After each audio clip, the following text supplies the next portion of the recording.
Good evening, everyone. Good evening. Hey there, Mr. Williams. All right. I was calling for you. I said, what happened to my buddy? Oh, no, man. I was going through a whole lot of things. That thing wouldn't let me in. Oh, I we had to live. go back to the email and get in. We're live, Okay. Mr. Chair. All right. So we here now. Good to go. All right. Is everybody ready? We ready, Mr. Redmond? Yes, sir, we're ready. All right. Good evening, everyone. We call the meeting of Weldon City School Board of Education to order for our open session at 8:38 p.m. And we will ask at this time if Mrs. Bird Robinson would share our thought for the evening. Good evening, everyone. Evening. There are many ways you can make an impact on the world, but there is no greater impact that you can make than spreading education and empowering people who will empower and teach other people, who in turn will empower and teach more. I think this is very fitting, considering that over the last year or so, we have had to make some drastic changes in the way we teach and having to do things online that when we're typically accustomed to our students being right in the classroom. Thank you. All right. Thank you so much, Ms. Bird Robinson, for the thought for the evening. And we certainly do hope that everybody will take that thought to heart. All right. Board members, I ask at this time, you should have your agenda either before you or you have viewed it. Mr. Chair. On your... Mr. Chair. Yes. I'm sorry to disrupt you, but we didn't go over the Weldon City Schools mission statement. Thank you so much. I apologize. Thank you, Ms. Hale, for catching that. Let us go back. Got the thought for the evening. Let us get the mission statement. I hope all of us are ready. Mr. Redmond is posting it so we can all read it together. Can we all read our mission statement together? Yes. All right, let's go. The mission of the Weldon City School District is to create and maintain a highly effective educational system in which every student receives the highest quality education. School employees and parents work together to prepare students to become caring, competent, and responsible citizens who value education as a lifelong process. All right. Thank everybody for sharing our mission statement together. All right, board members, ask again if you would review your proposed agendas for tonight. Reverend Sykes. Yes, sir. Yes, sir. I'd like to have added to the agenda loss of learning. Loss of learning? Yes, sir. All right. Is it any particular place that you want to put that, or? Any way you see fit to put it, Reverend Sykes. All right. Let's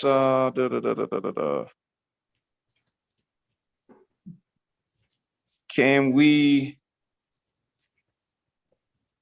I'm trying to see here. Try to put it with something that we have. Can we talk about that after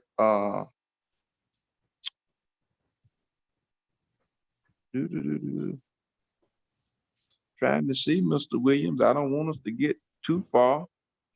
Can we? If it's down near the bottom, that's fine. I mean, if it's down there after 10, 11, 12. Okay. Can we make that 11 A? Yes, sir. That'll be fine. All right. Board members, y'all all right? Y'all all right with that 11A, loss of learning? or learning loss. I think, isn't that how you said it, Mr. Williams? Learning loss? Either way, it's the same thing, Brother Sykes. I just want to make sure I'm quoting you correctly. Yeah, either way, we could, loss of learning. Loss of learning. Okay. Yes, sir. Thank you so much, Mr. Williams. Yes, sir. All right. Anything else? I will ask that we pull from the consent agenda item D or letter D and letter G, that we can have some discussion before approval.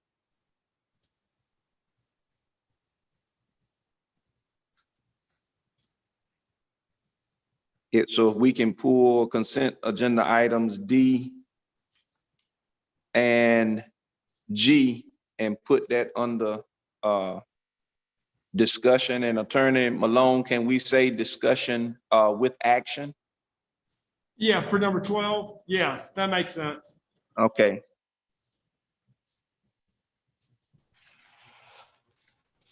So Mr. make it Chairman? 12A and 12B. Yes, we'll do that. And that will be SRO contracts and Chromebook purchase.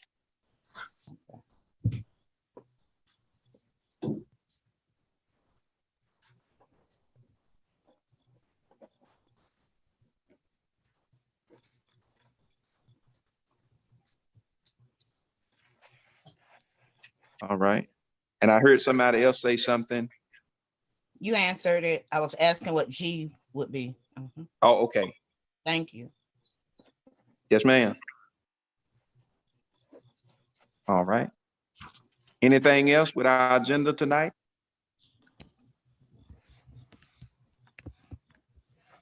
All right. If not, a motion would be in order to approve the agenda with the added items of 11A and 12A and B, pulling from the consent agenda SRO contracts and Chromebook purchase, and we would make those, of course, with action. Reverend Sykes, Yes, sir. I make a motion that the agenda be approved with the recommended changes, adding 11A, which is loss of learning, and 12A, which is SRO contracts, and G to 12B, which is Chromebook purchases. Second, Kimberly Robinson. Motion has been moved and properly seconded that we approve our agenda for tonight with the necessary additions and amendments to our agenda. You've heard that motion. Is there any further discussion or unreadiness? Hearing none, all in favor of that motion, would you let it be known by your voice vote? O.D. Sykes, aye. Mr. Williams? Yes. Ms. K. Robinson? Aye. Ms. Bird Robinson? Aye. Ms. Hale? Aye. Ms. Harrison? Yes. Ms. Jenkins? Aye. All right, let the record reflect unanimous approval of our meeting agenda for tonight. All right, next we have in order is the approval of the minutes from our August 19th board meeting. Are there any corrections or to our minutes tonight? Yes. All right, Ms. K. Robinson. On page 1, Chrissy Pittman and her title should be added to non-voting members. Okay.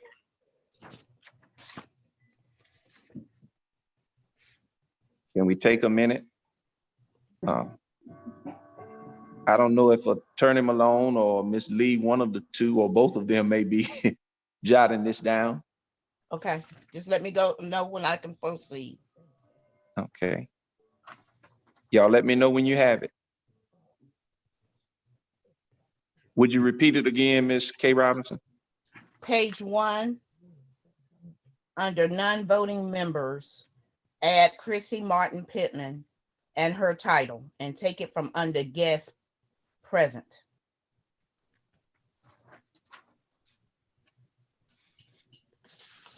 Okay.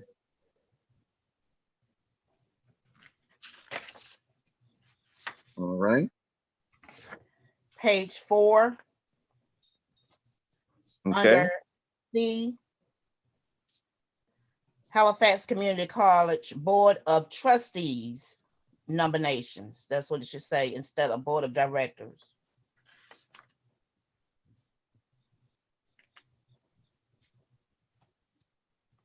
Okay. And we approved Mrs. Barbie Sharon, Shearin, Boyd. And it's a hyphen there, I do believe, between Sharon and Boyd. Right now it says Sharon, Sharon.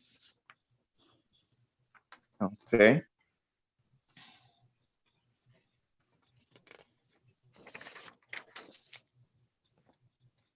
You have any more? Yes, sir. Okay.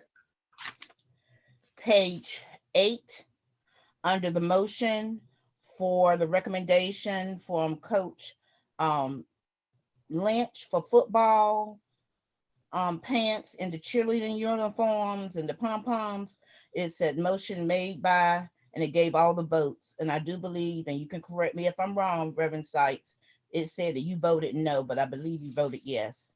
And that is incorrect. That was one of the corrections that I've had. You've already notated the other two. I did not vote no to that motion. That was a unanimous vote. Every board member voted yes to receive Coach Lynch's recommendation for the purchase of the helmets and the cheerleading attire and what was needed at the middle school. That was a unanimous vote. I did not vote no. Page 9, right above the first full paragraph, right above number 9, consent agenda, first sentence, it should be, instead of forum, it should state comments. Okay. And in that same paragraph, this sentence before the last sentence should say at the end, should say malice, MALICE, instead of the way it's spelled.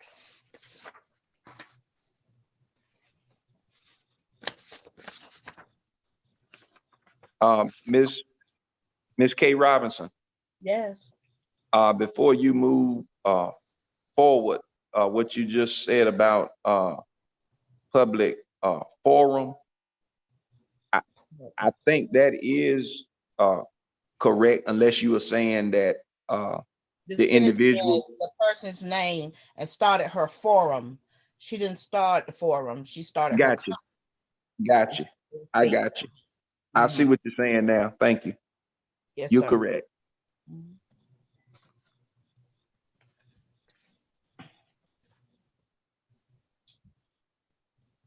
Okay.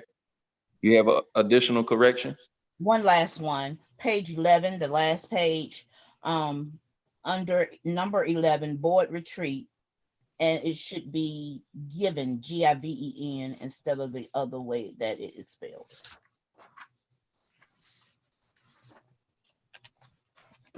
Okay.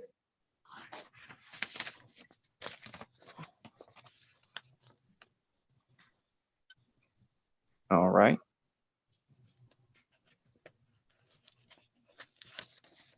I didn't see that one. Do you see it? Number 11. First Number full 11. The dates were giving, GIVING, and it should be GIVEN. Is that what you were saying, Miss K. Robinson? That would be correct.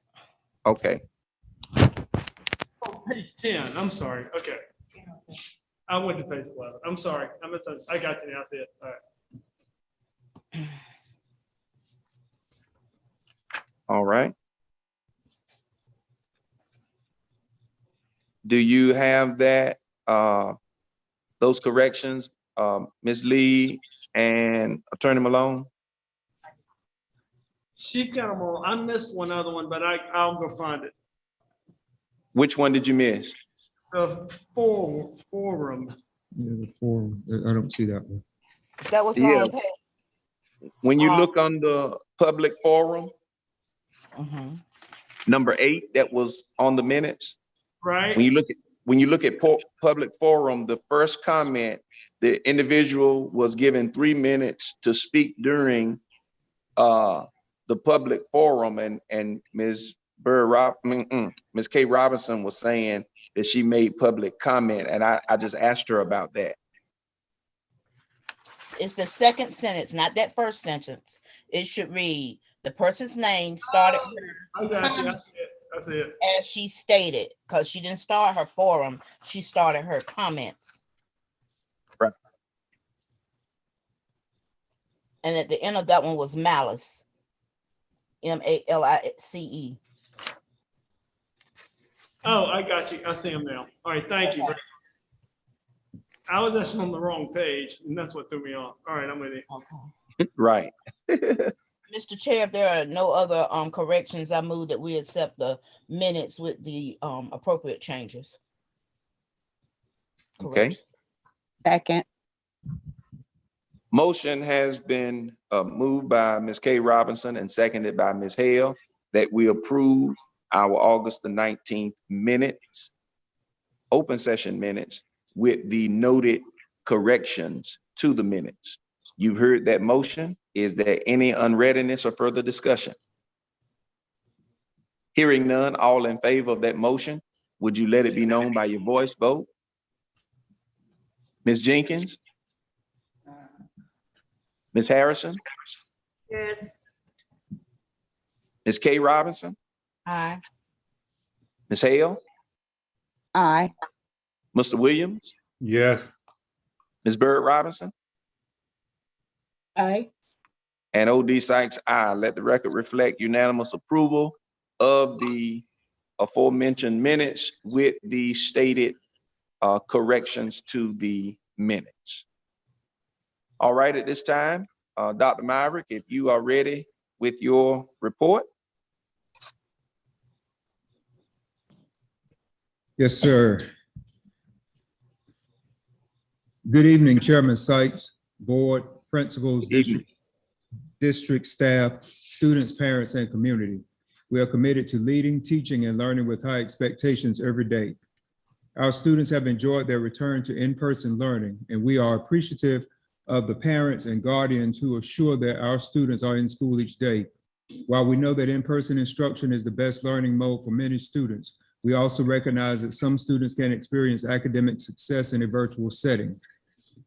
With that in mind, I am pleased to announce that because of Senate Bill 654, we can offer a virtual learning option for our families this year. The Weldon Virtual Academy is designed to support independent learning with support from parents. The Weldon Virtual Academy is optional and parents must agree for their child to participate. The deadline for submitting our application to the North Carolina Department of Public Instruction is October the 1st, 2021. Once NCDPI approves our plan, a link to the application along with additional information will be available to everyone. We want all of our students and staff to learn and work in a safe environment.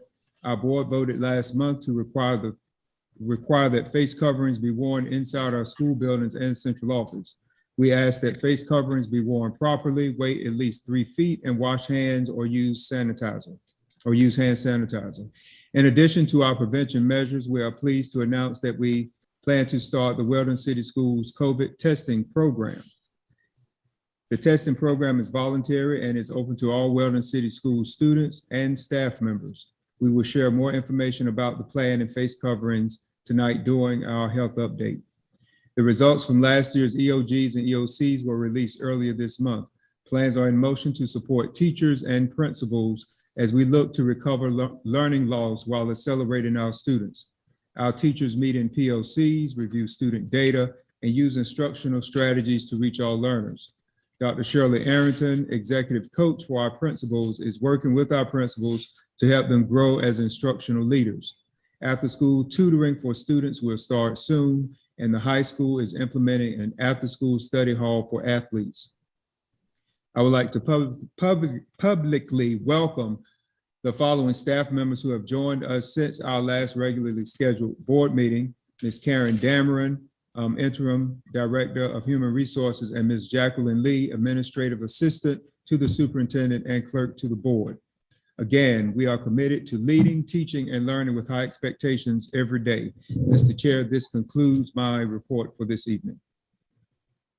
Thank you so much, Dr. Myrick, for sharing your report with us. And if you all would just allow me tonight, I will defer from giving a report on this particular meeting. We were later starting than what we needed to start, so I'm going to forego a chair's report tonight and move swiftly to our building and grounds report.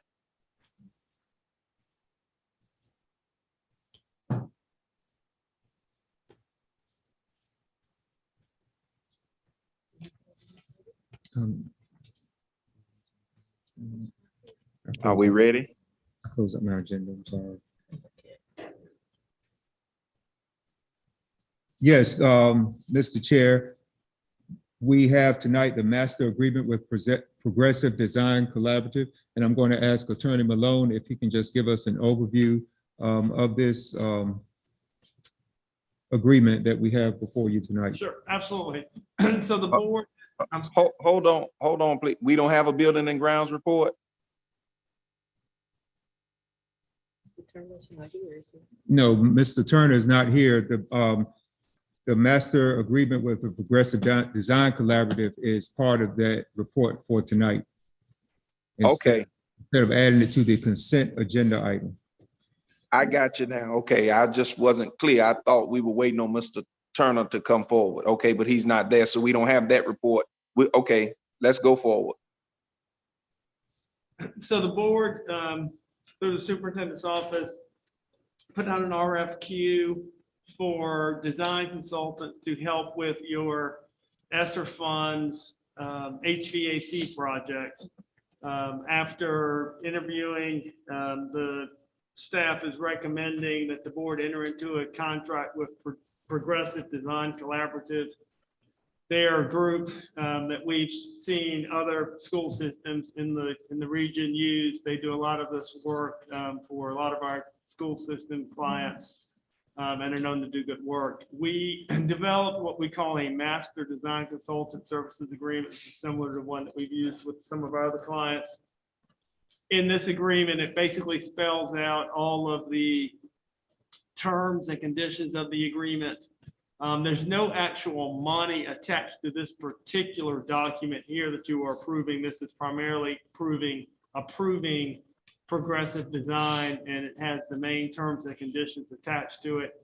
As staff and the design consultants develop scopes for each individual project, they will then bring back like a little 1-2 page document to the board to approve a very specific scope, pricing, etc. And you'll be getting those for the 3 main projects that I'm aware of anyway, the one at the middle school, the high school, and the elementary school. So this is being recommended by the superintendent for approval tonight. And then, as I said, as the individual scopes of the projects are more narrowly defined and worked out, then you'll get those agreements coming forward. Okay. And those agreements, of course, as you stated, Attorney Malone, they would have a breakdown of price attached to them for us to approve at that time, correct? That is correct. Each project will have kind of a budget and the actual fee to be paid to the design consultant, and then following the entering into those agreements, the design consultant will then do the actual design work for the projects, receive bids, and then you'll get those bids back in at a later point to approve and award the actual work to take place in the schools. Gotcha. All right. And the one thing I will, that came up during the call, I happened to participate in a portion of the call with the consultant. Now, I will note this because it was certainly a big deal with them, is that the lead time on a lot of this HVAC equipment is somewhat significant. So they are going to be trying to identify the equipment that's needed as soon as possible so they can get these things bid as soon as possible to get you guys in line to make sure that you can get this equipment in time for the stuff to be in place when it warms up again. Okay. Or before, right? Well, yes, yeah. Preferably before. Exactly. Board members have any questions or comments for Attorney Malone concerning the Progressive Design Collaborative Agreement?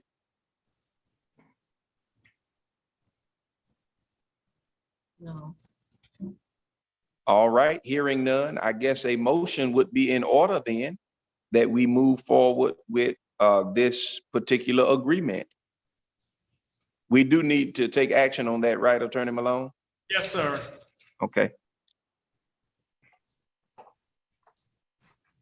I make a motion that we move forward with the master design agreement. Is there a second? Yes, Ms. Jenkins seconded. Oh, I didn't hear her. Okay, thank you, Ms. Harrison. The motion has been moved and properly seconded that we would move forward with the agreement with the Progressive Design Collaborative. You heard that motion. Is there any further discussion or unreadiness? Hearing none, all in favor of that motion, would you let it be known by your voice vote? Ms. Bird Robinson? Aye. Ms. Hale? Aye. Ms. Jenkins? I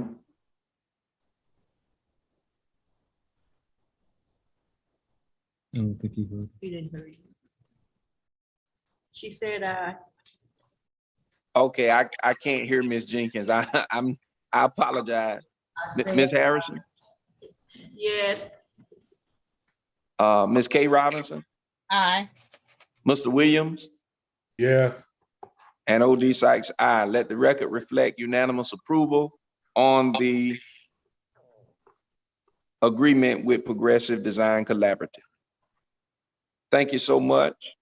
All right, moving forward. We have our audit report, D, finance. We're getting ready to go into the audit report. Is Mr. Smith available? Is he ready? Yes, sir. He's on his way to the mic. All right. Good evening, board members, Dr. Myrick. Hope all of you are doing well. Yes. I think each of you have already received an electronic PDF copy of the audit report. And just want to point out that the report is still considered to be in draft format. It has to be approved by the local government commission, and it's been submitted to them. Their approval is typically just a formality, so there shouldn't be anything that changes in the report. But it is, just wanted to point out, it is considered draft until we receive that final approval. The financial statements cover two main areas that we audit and are required to issue reports on. The financial section covers the first 54 pages of the report, and that's followed by the compliance section on pages 55 through 66. And for the financial section, we perform an audit of the actual finances of the school system, which includes the amounts and the financial disclosures that you see in the report. And some of the procedures performed include confirming cash balances with banks, confirming revenues and receivables with various funding sources such as Halifax County, Department of Public Instruction, the USDA. And we also perform a lot of random payroll and general disbursement testing. We look at central office administrative salaries, travel reimbursements, look at supporting documentation for those types of things. Any types of differences or unusual items noted or investigated to ascertain that the books and records are reasonably stated. Now, on pages 1 and 2 of the report is the audit opinion letter for the financial section of the audit. And we're happy to report that it is a clean, unmodified opinion, which means we feel the financial information is reliable and free from any sort of material misstatement. Now, starting on page 55, as I mentioned earlier, is the compliance section of the audit. And on page 55 is the first of 3 letters that we issued relating to the compliance testing over the board's internal controls and expenditure of state and federal grant awards. And we're required to perform a significant amount of payroll and general disbursement testing over the state and federal awards. And this past year, we were required to perform even more testing due to all of the federal COVID money that flowed through the district. And again, we're happy to report that all 3 of these letters are also clean, unmodified reports. And there were no internal control weaknesses, findings, or question calls reflected in any of these letters.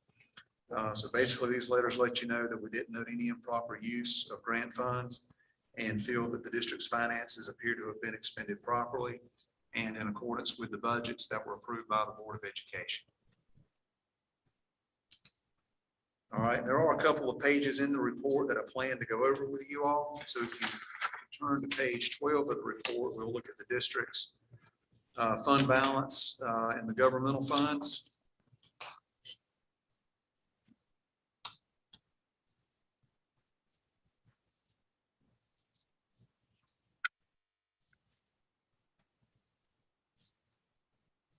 And page 12 shows the balances as of June 30th, 2021 for all funds of the district except child nutrition. We'll look at child nutrition on a separate page.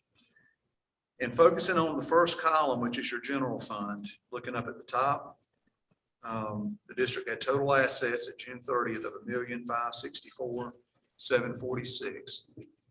And that was comprised primarily of cash and cash equivalents of $1,477,240. And the fund had liabilities there in the middle of $101,388. If you take total assets minus liabilities, you get your general fund balance, which is the next to last number in that first column, which was $1,463,358. And ending fund balance represents an increase of $593,000 over the amount of fund balance that was reported at June 30th, 2020. And due to COVID-19 and most of the students not being in the classroom for much of the year, the district was able to generate cost savings in some operational areas last year. And in addition, the district was able to use federal COVID-19 relief funds to help cover expenses for those operational areas where costs actually increased as a result of the pandemic. So these 2 factors combined are primarily what enabled the district to increase fund balance this past year. And most of the districts that we've audited so far this year have seen their local fund balance also increase for these exact same reasons.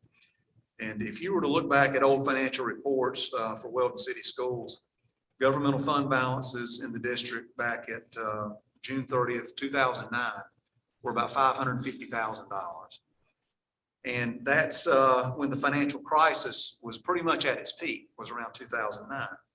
And then during the years that followed the financial crisis, the federal government, as they're doing today, distributed millions of dollars in stabilization funds to LEAs across the country.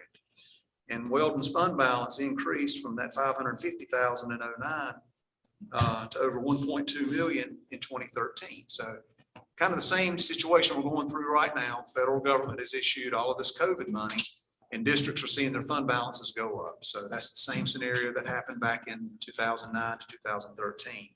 So it's not unusual to see your fund balances going up right now. And I think with all of the uncertainty in the economy right now, we feel it's important for districts to have extra funds in reserve for when these COVID relief funds expire in a few years. And costs seem to be rising in all areas right now: health insurance, retirement contribution rates, fuel costs, utility costs, all of those are going up. And when these COVID funds run out, I think it's going to be kind of a shock. You're going to have to be able to balance your budget without being able to rely on those funds. So I think it's good that fund balance is going up right now. And if you read across that line, the total fund balance line at the other governmental funds, you can see state public school fund and federal grants. They both show zero fund balance. All of those dollars are expended in the year that you receive them. The other special revenue fund shows a fund balance of $773,250. And the majority of that fund balance is restricted for special type grants and programs that flow through that fund. Capital Outlay Fund had an ending fund balance of $769,275. And all of that is restricted for capital outlay activities. And the individual schools had an ending fund balance of $50,862. That represents the cash balances of all of the individual schools combined as of June 30th. So I think overall the governmental funds are in a good financial shape as of year end. Did anyone have any questions before we look at child nutrition?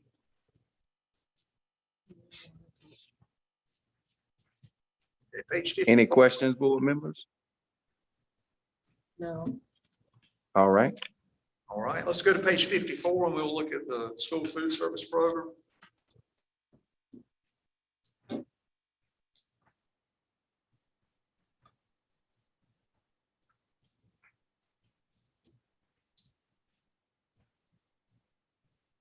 Okay.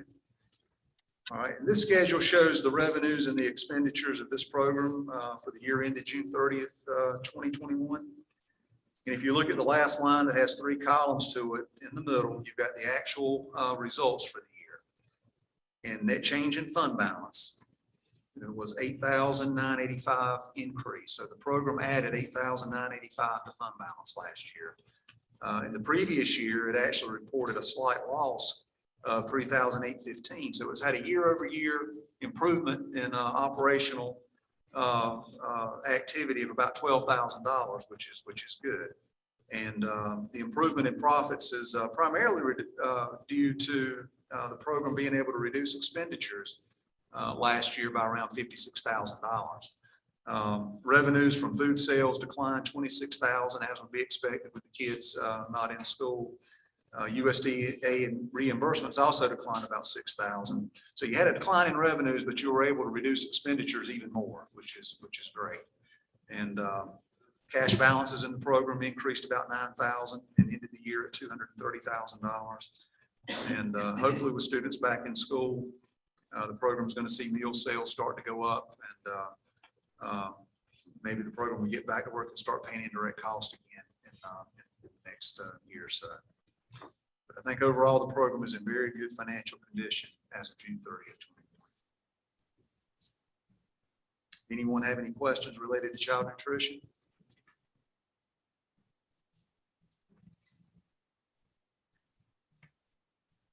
All right, and we did issue a separate letter with, it's a two-page letter with a few internal control recommendations, areas where we felt like controls could be improved a little bit. And we've already discussed these items in detail with management. They relate to purchasing procedures, solicitation of private schools, receipting in individual schools, and timekeeping system. Does everyone have a copy of that letter? Yes. Yes. Okay, on the purchasing, we noted one purchase totaling $53,000 that did not have board approval. The threshold was raised to $50,000 for Dr. Congleton, and this purchase was during when he was here. So y'all raised it to $50,000 after the pandemic started. It's now down to $10,000 for Dr. Myrick.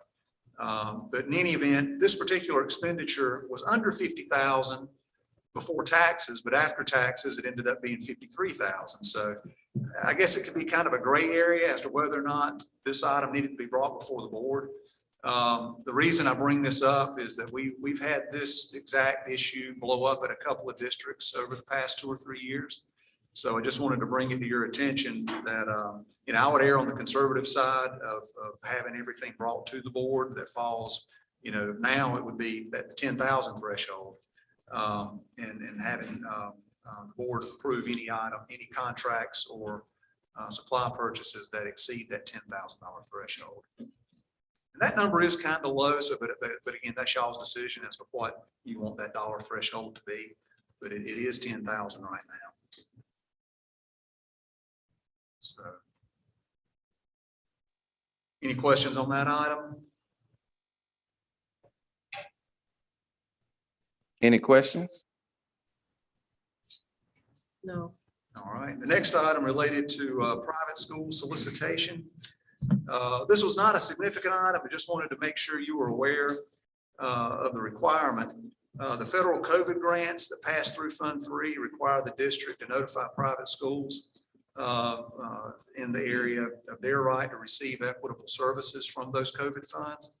And we noted that these solicitations were done for all PRCs except PRC 167. That one I think just got overlooked. It's a smaller one for $4,800, but again, just did want to bring that to your attention that the private schools do need to be solicited and made aware of their right to receive equitable services from those COVID funds flowing through the district.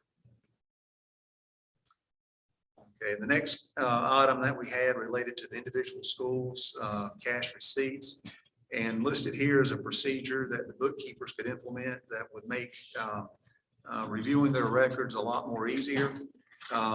Overall, there were really no significant issues noted with the school records. This would just be an area they could improve on. And I think Ms. Campbell has shared this recommendation with them. I think overall it appears that bookkeepers continue to do a good job on maintaining good records. And the last item in this letter relates to a timekeeping system. The district is currently using a manual timekeeping process whereby paper timesheets are completed each pay period. Most districts across the state have implemented an automated timekeeping system. And the benefits of using an automated system include the system could be fully integrated into payroll and payroll software, which could save payroll staff time from having to rekey timesheets every pay period. It could help to reduce the risk of an employee being paid incorrectly because of keying errors. And it could also help to keep staff honest and reduce the risk of employees taking time off without it being charged against their annual leave balances. So there's some good benefits to going with an automated timekeeping system. So I think this was brought up probably back in 2013, 14, we talked about it. So just bringing it up again, that it would be something beneficial to at least discuss.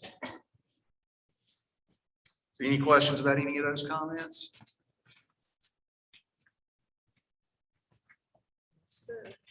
Okay. There was one other letter that we issued. We call it a required communications letter. It's a separate 3-page letter that you should have received on our letterhead. And this letter basically has boilerplate language. It discusses that there were no difficulties or disagreements encountered in dealing with management. There were no uncorrected misstatements noted during the audit. And it does make reference to the letter that we just discussed related to the internal control recommendations.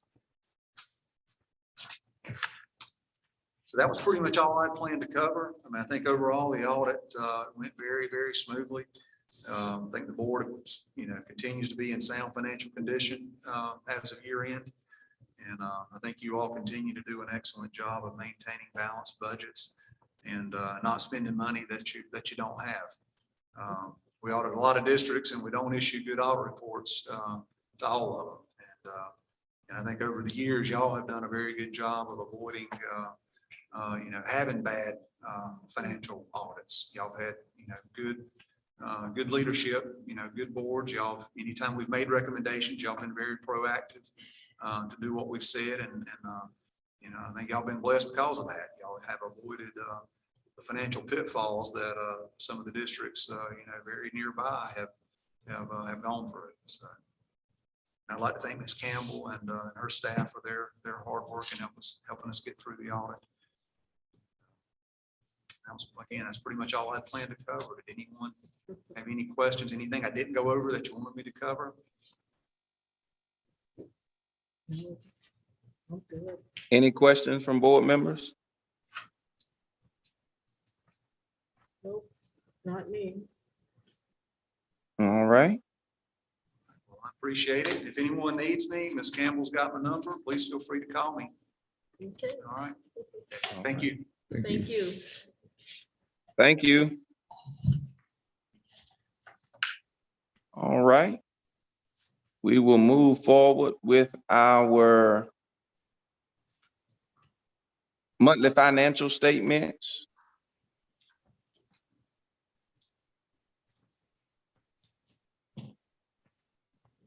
Is Ms. Campbell? Okay.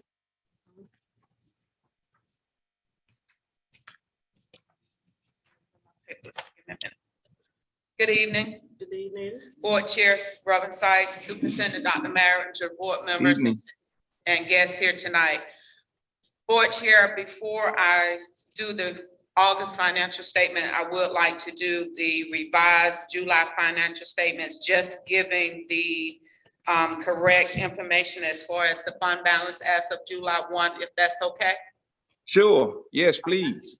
Okay, as of July 1, 2021, our fund balance for Fund 2, current expense, was $1,463,358. We're requesting to use unobligated fund balance to balance our current expense budget of $72,089.72. That will bring our unobligated fund balance as of July the 31st to $1,362,747.42.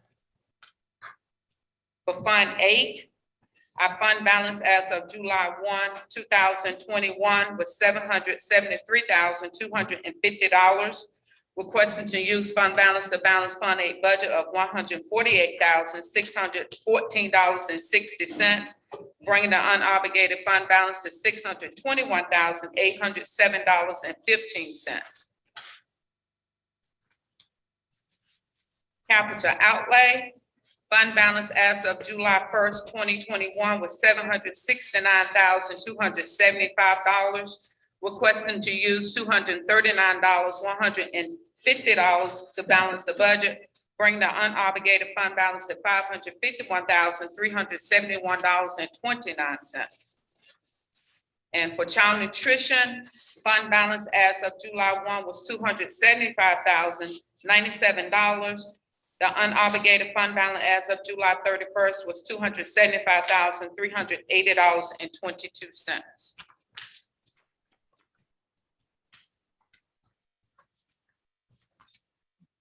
Any questions from board members? Do you need approval of the two that you're using? I will when I get to the budget. Okay, sorry. All right. Yeah, I was going to ask that, Ms. Campbell, you were going to point those out in the budget, correct? Yes, sir. Yes, Okay. sir. August financial statement, starting with Fund 8. Our beginning revenue was $39,249.66. Total deposit for the month was $19,355, giving us a net result of $58,604.66. Beginning expenditure is $42,077.91. Total expenditures for the month was $69,783.16, giving us a net result of $111,861.07, giving us a net result for the year of negative $53,256.41, bringing the unobligated fund balance to $571,378.99. Ms. Campbell, Yes, sir. did you just say that you did Fund 8? Yes, sir. I'm sorry. Yes, sir. It's not in simple. It's not up here. It's not on simple. Oh, Assembly has current expense twice. okay. Well, I can go back to that one. Well, I'm just saying that Fund 8 is not, it It's has not current listed. expense twice, Mhm. is what happened. Yeah, we got Yeah. current expense 2 times. Okay, I apologize for that. So maybe just go through the numbers again, so. Okay. Yeah. Fund 8, our beginning revenue was $39,249.66. We had a total deposit for the month of $19,355, bringing the year-to-date total to $58,604.66. Our beginning expenditure was $42,077.91. Total expenditures for the month was $69,783.16, giving us a year-to-date total of $111,861.07, giving us a net result for the year a negative $53,256.41, bringing the unobligated fund balance to $571,378.99. And I think, Mrs. Lee, we made copies of the hard copies and put in their notebooks, right? That's correct.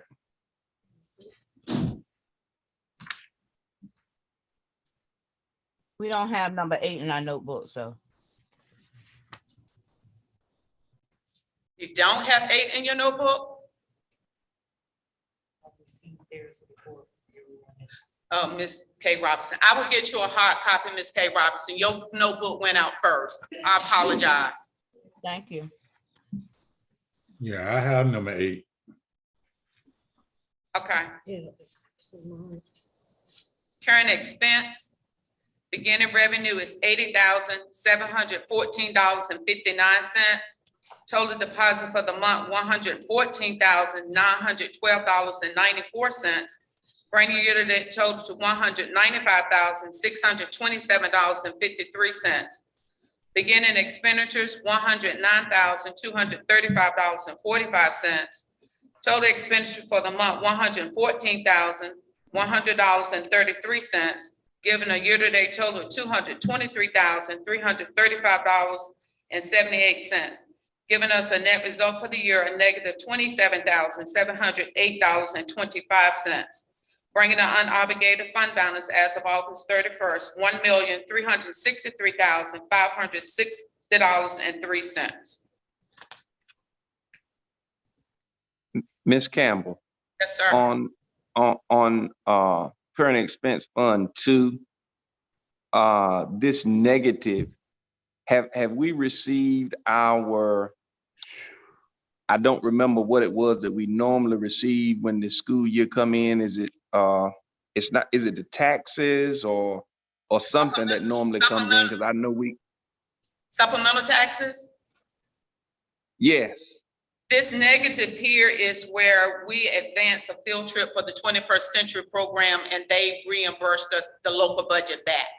But we have received some supplemental tax that will show up on next month's report. It came in this month. Okay. So, and this reimbursement, I guess that will show up in September as well, then, correct? No, the reimbursement is already in here. The negative $6,833.16 is a reimbursement for field trips from the 21st Century Program. I got you. Yes. I got you now. Okay. Okay. Capital outlay, beginning revenue is $26,104.46. Total deposit for the month was $64.89. Bring the year-to-date total to $26,169.35. Beginning expenditures, $4,858.17. Total expenditures for the month was $4,280.52. Bring your year-to-date total to $9,138.69, giving us a net result for the year as of August 31st of $17,030.66, bringing the unobligated fund balance to $547,155.66. Child nutrition, beginning revenue is $31,308.79.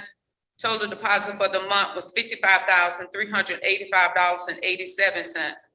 Bringing the year-to-date total to $86,694.66. Beginning expenditure is $31,025.57.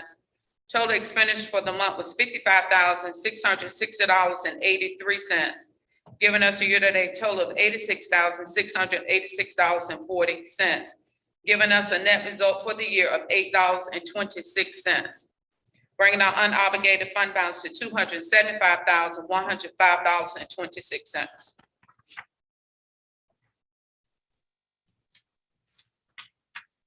That's the conclusion of the August financial statements. Are there any questions? No. Right? Hearing none. Right?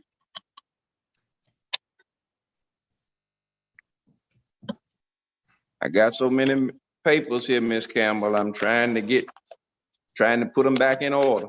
All right. All right. No questions on the financial report for August?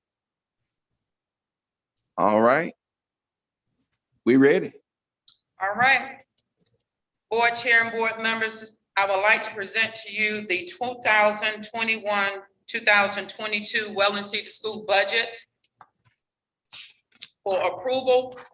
The total budget for this fiscal year is estimated to be $13,987,120.42.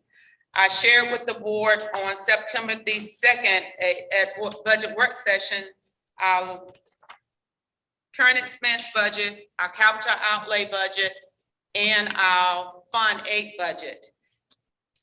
The budget that you received for approval did show the recommendation changes, starting with current expense. The change that was requested to make was in the athletic budget, was to put it back to the original amount, which I did, and it brought that total budget for this school year estimated to $109,586.86. And this does include the coaches supplements and the benefits that go along with it. That brought the total budget for that current expense to $2,243,253.72. Requesting to use $72,089.72 of fund balance to balance current expense budget. The change to the capital outlay budget, I was requested to put $200,000 in building maintenance to assist with the air conditioning at the gymnasium. That brought that total budget to $638,000. Requesting to use $239,150 of fund balance to balance capital outlay budget. There was no changes to the local budget Fund 8, but we are, with superintendent and I are requesting to use $148,614.60 to balance that $548,035.60.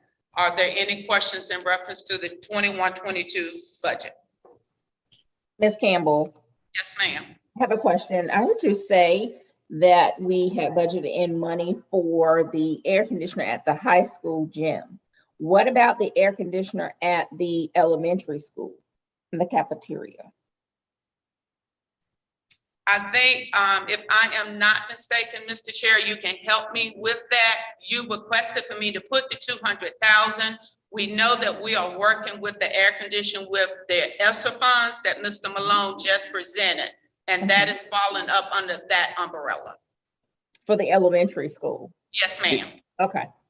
It is, Ms. Campbell, what we did between the ESSER funds, and it was another fund that we were talking about, that we were going to be able to hopefully get our air conditioning units installed at all of our schools and areas. But if we came up short, that's why we did the additional fund. So, we will be able to move forward and do what we needed to do. If that helps, Ms. Bird Robinson. Okay.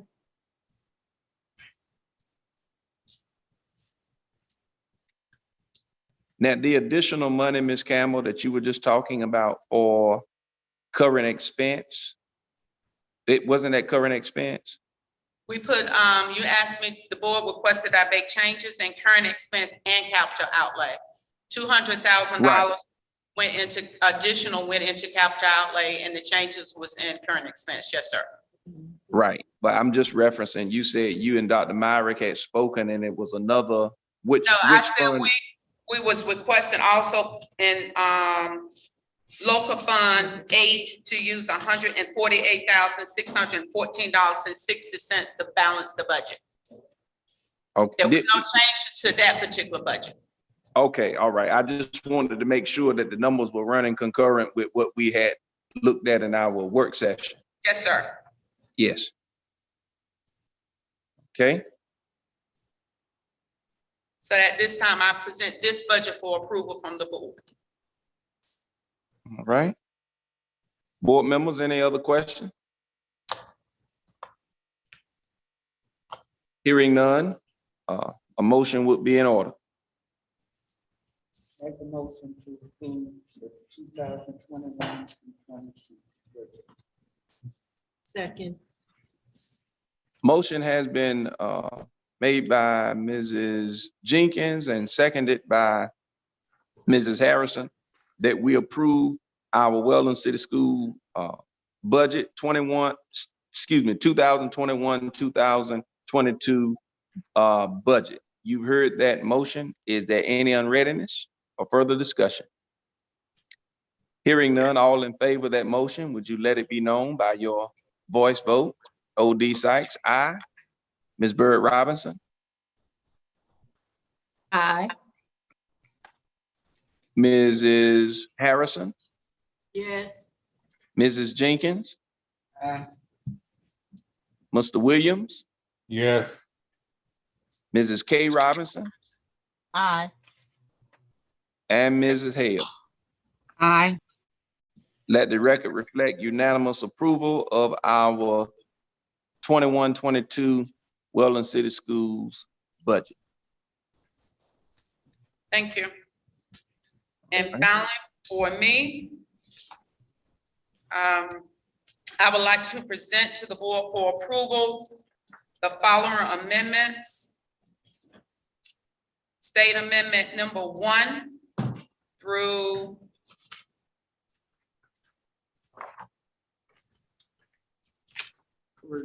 I think it's ain't working right. Through 3. And local amendment 1 through 7 for approval if there's no questions. Board members have any questions concerning the budget amendments that are being requested for approval by Ms. Campbell?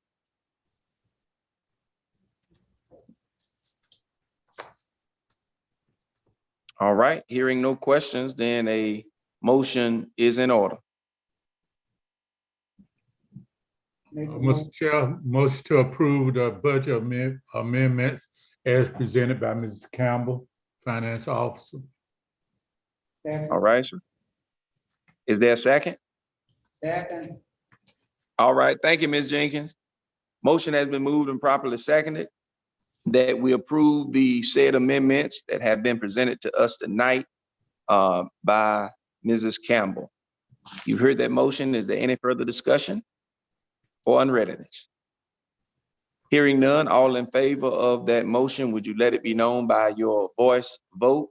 Mrs. Jenkins, Aye. Ms. Aye. Hale? Ms. Hale? Aye. Ms. Harrison? Yes. Mr. Williams? Yes. Ms. K. Robinson? Aye. Ms. Bird Robinson? Aye. And O.D. Sykes, aye. Let the record reflect unanimous approval for the budget amendments that Ms. Campbell has asked for approval of. All right, Thank you. thank you. Mr. Chair, Yes, go ahead, Ms. Jenkins. I would just like to say, Ms. Campbell, that I do really appreciate what you do. I know it's not easy, and, I just appreciate what you do, and I thank you. Thank you. Good job. Thank you. Good job, Ms. Campbell. Thank you. All right. Thank you, Ms. Campbell. All right. Moving forward with letter F, the instructional report. Yes, sir. Ms. Martin is ready. All right, we're ready. All right. Good evening, board chair and board members, Dr. Myrick, Good evening. schools, colleagues, and families. We're gonna start with some good news. As we know, we work with the joint resolution with Halifax Community College. One of the areas that we wanted to strengthen was our CCP, or Career and College Promise Program. So you have some pictures of Dr. Jennifer Jones speaking to some students at the high school who are actually eligible to apply. And some of them have applied to Halifax Community College. And a few of them will actually begin some of the mini master courses in October. And we're hoping that some of the others will get a fresh start in the spring.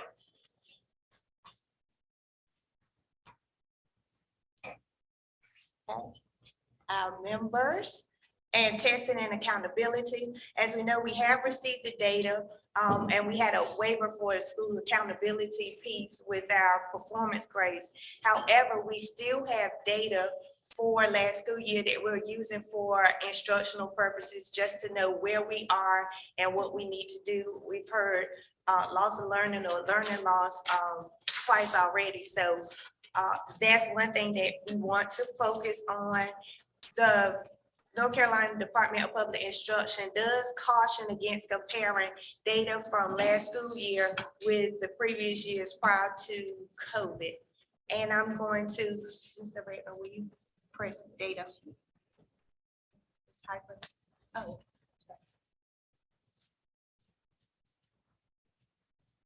sorry. No, press the hyperlink.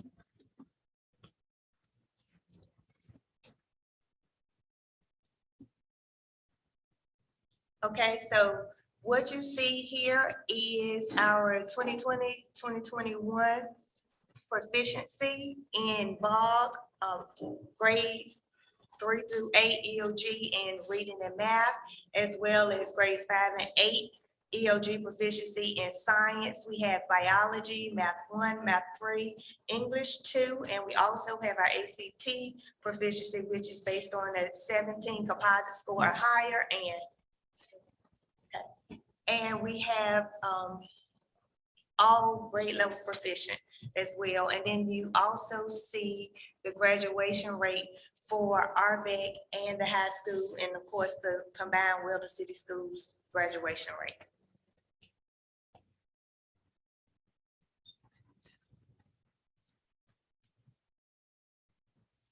These are, okay, two instructional tools. We have Instructure, which is the vendor for case assessments. And we talked about case assessments before being one of the benchmarks, but we're also using case assessments for Read to Achieve alternative assessments for grade 3.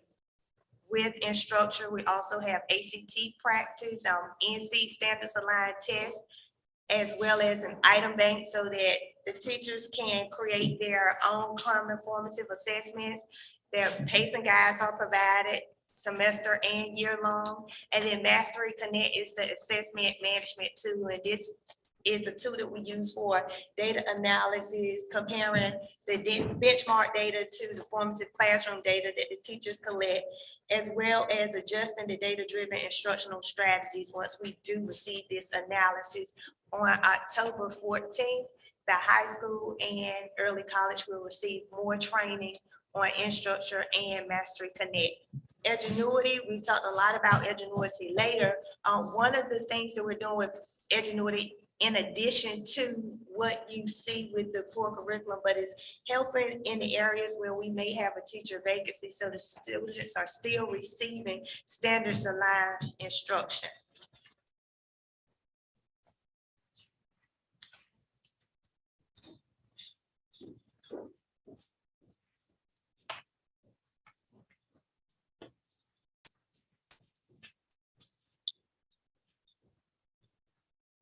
evening, everyone. Good evening. I'm here to share the updates from our AC department. So let's start with some good news. Our state corrective action for the due process complaint, effective September 15, the case has been closed. We were able to submit copies of artifacts as well as all the other requirements. And I'd like to thank Ms. Deborah and Dr. Merrick and the team of Weldon City Schools for making sure that we have the training and just completing whatever is required to make sure that we meet the requirements to close the case. On the other hand, excuse me, our PSU also received notification of the compliance status of indicators 11 and 12. That was dated on September the 10th of this month. So as we all know, the indicators 11 and 12, this is the percentage of children for whom a referral was received and placement determined. So for indicator 11, we had to make sure that completion of the initial referral process is going to be completed within the 90-day timeline. And for the indicator 12, eligibility or completion of the initial process needs to be completed when a child turns before third birthday. And so looking at the historical data, DPI sent us the notice that we are non-compliant for indicator 11. We were, however, compliant for 2017 and 2018. As we all know, the federal target is 100%. For every child who's been referred, we need to make sure that they're timely placed. And so 2018 and 2019, it's 78.57. We were looking at like three students whose initial referral process were delayed. And of course, 2019 and 2020, we were at 0%. It means to say the children who have been referred, there were also delays in the completion of that referral process. And as I reached out to the DPI, we are awaiting for further steps as to if we have to do any corrective action in this regard. So moving on with pre-K, we also have had an unannounced written visit on September 15. There were two requirements that we had to do, and they were completed that same day. One of which was the update of the fire report and also safekeeping of the 2 aerosol cans that need to be placed in a lock-in cabinet. And likewise, our KD orientation is being rescheduled. We have had one like a week before last.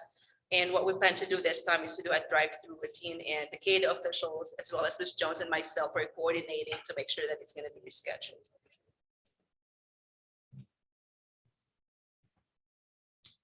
So moving on, update on attendance. Dr. Merrick has asked me to make an update. So for the 10th day enrollment, August 24, we had 662 for the enrollment. And these are the actual number of students who showed up or were accounted for.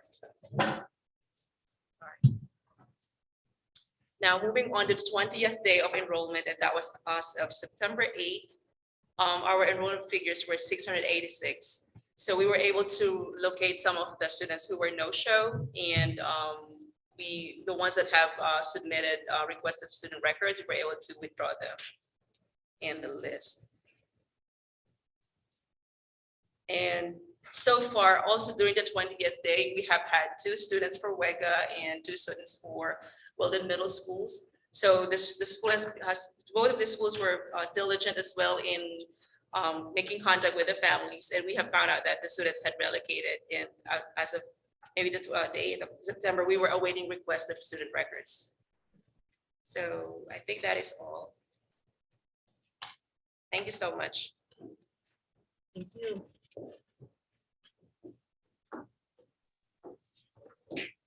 Good evening. Wanted to kind of give a highlight this evening on our family and community engagement, to kind of highlight on how our community is still supporting our district. We've received school supply donations from John 3:16, as well as the Halifax County Sheriff's Department since we last met. These supplies were distributed directly to the teachers. The teachers were received an email and were invited to come to the central office to pick up supplies. So you can imagine it was like they really enjoyed being able to actually select information, the supplies to take back to their classrooms. Not a slide for federal programs, but I can announce that we recently received approval for our consolidated application. The application that you approved at last board meeting, we just got the approval for the programmatic piece, and we are waiting for our budgets to be approved. So process with federal programs are ongoing. Thank you.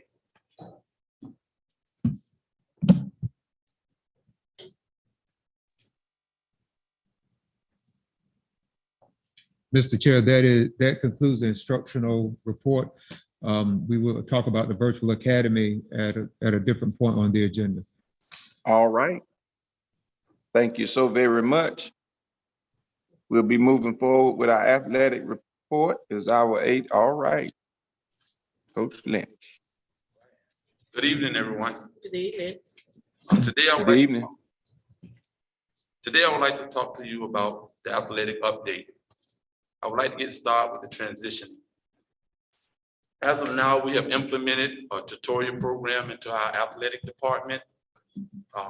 Tutorials from Monday through Thursday from 3:30 to 5:30 p.m. And I would like to say thank you to Mr. Waddy, to Ms. Austin, and to Ms. Martin for helping out with that. Next, I would like to go on to the standings, the athletic team standings. As of now, our volleyball team is ranked number 2 in the Toronto Athletic Conference with a 7-3 record. They're also ranked 15 in the North Carolina 1A Eastern region. Next, I would like to talk about the football and the cheerleaders. The football team took the field on last Friday against Northwest Halifax, but we won 12-8. Cheerleaders was very excited, and they supported the guys all the way through to the last second. Proud of our cheerleaders also. And I'm also proud to inform you guys that after playing just one game, our football team is ranked in the top 15 in the North Carolina 1A Eastern region. Okay, so hopefully we can keep that up. Next, I would like to talk about the fall eligibility summary as it relates to the North Carolina High School Athletic Association. As of right now, 100% of our fall coaches have completed all course requirements and certification in order to be able to coach in the 2021 and 22 school year. All right, next we'll move on to the next slide. We'll talk about the helmet purchase. I talked a lot about this at the last board meeting, but I would like to let you guys know that as of right now, we have purchased and received all the helmets. All the helmets. We received 17 Riddell Speed Flex helmets that is rated number 1 out of the 26 different helmets that has been produced, which were 5-star helmets.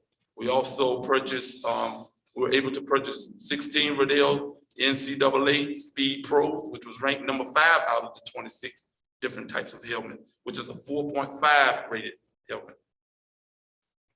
We purchased 12 Shut Vengeance, which is rated number 4 of the 26, and also was a 4.5-star rated helmet. And 5 of those Riddell Speed Flex helmets went to the middle school football team. So I would like to thank the Board of Education for making this happen, help making this happen. And I also would like to thank Ms. Campbell, Ms. Powell, I don't think she's here, and Dr. Merritt for working so hard to make this process happen. Because at one point we was talking about maybe forfeiting the season because at this time, we couldn't purchase a helmet in the country anywhere. But now I'd like to go on to the next slide where I would like to give special thanks. I would like to give special thanks to Sergeant Laverne Bynum of the Highway Patrol. Laverne worked extremely hard in making the right connections to one of the major manufacturers of helmets to produce helmets just for our team. Remember that this was during the time that you could not purchase a helmet in the country. I would also like to give special thanks to Coach Stephen Brooker, who's the head coach of our football team, our varsity football team. I would like to thank him for working hard and making the right connections with some individuals that he knew that were from the NFL Former Player Association. These individuals reached out to the higher up of the NFL and told them our story. And these individuals contact another major supplier and explain our story to them and ask them if they could make sure that the football team of Weldon City Schools will have these helmets by their first game. So these guys worked extremely hard to make it happen. I don't know how they did it, but they made it work. And we are so happy that it happened. I believe that is all that I want to talk about as far as the athletic update. Do you guys have any questions of me?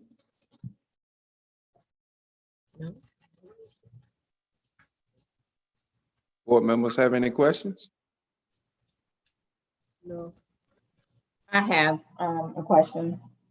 Okay. Of Great, course, Robert. Coach, we say that our students are student athletes, meaning they are students in the classroom first before looking at sports.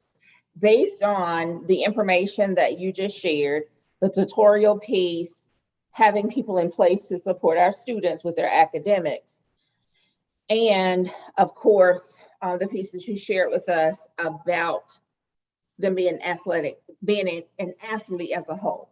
Do you feel that you have everything you need to support our students in their academics and to support our students on the, whether it's on the field, you know, on the basketball court, period? Do you feel like you have everything you need in place to support our students academically and athletically? As of right now, I believe I have all I need as far as the academic piece, but I would love to have what we call a game day administrator or coordinator. I spoke about this during the July board meeting. I explained the importance of this position during that meeting.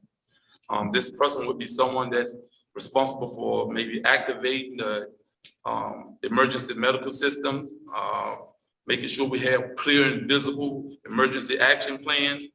This person would carry out the procedures of ticket sales. They would make plans for special athletic events like homecoming, senior night, and this person would be very knowledgeable of game day operations for all sports here at Weldon City Schools. If I could have a person like that on the staff added to my coaches list, that would be greatly appreciated. I can give you an example. Like tonight, we had a volleyball game where I had to stay and make sure all of the students were gone and make sure the referees were paid. And I had this board meeting, and I had my game day administrator there, where she's volunteered to do it now. But I got here around about 8:30, and I was planning on being here about 5:30. Someone like this would be very, very helpful for my program. And she is a core teacher. She's willing to tutor after school with no problem. She's doing it now for free. So I know she won't have a problem if she was being paid to do it. But I would really like to have someone like that on my staff. Okay. Can you get that information, I guess, to Dr. Myrick, and he will share that with the board? Yes. Thank you. Are there any other questions?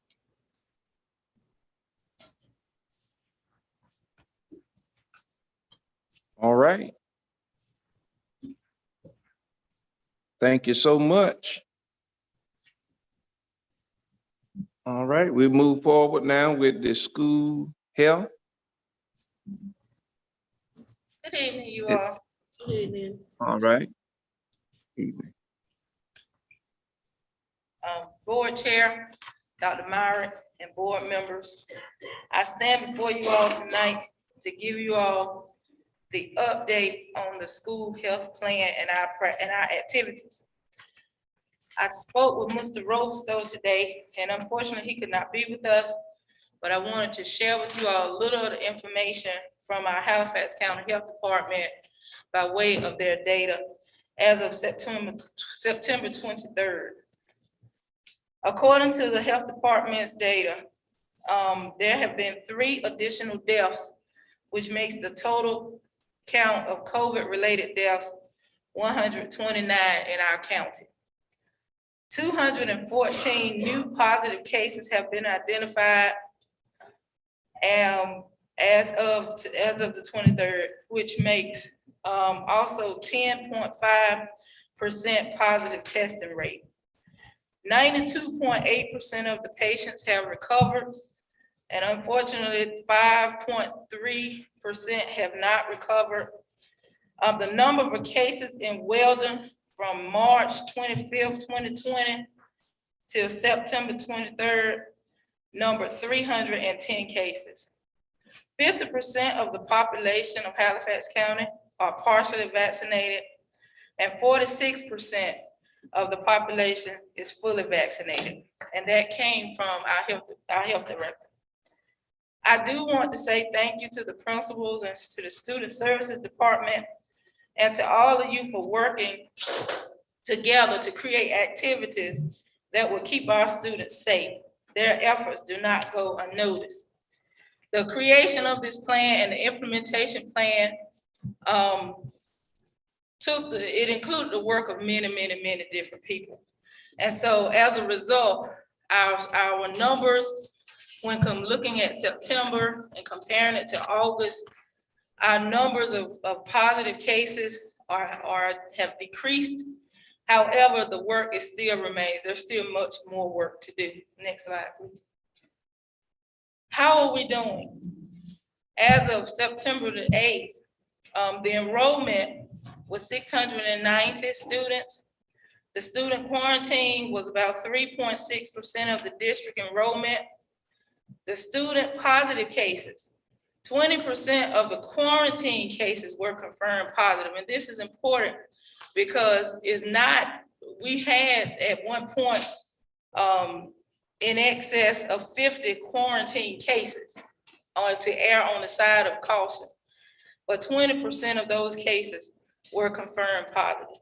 Our staff positive case for the month of September is still less than 5.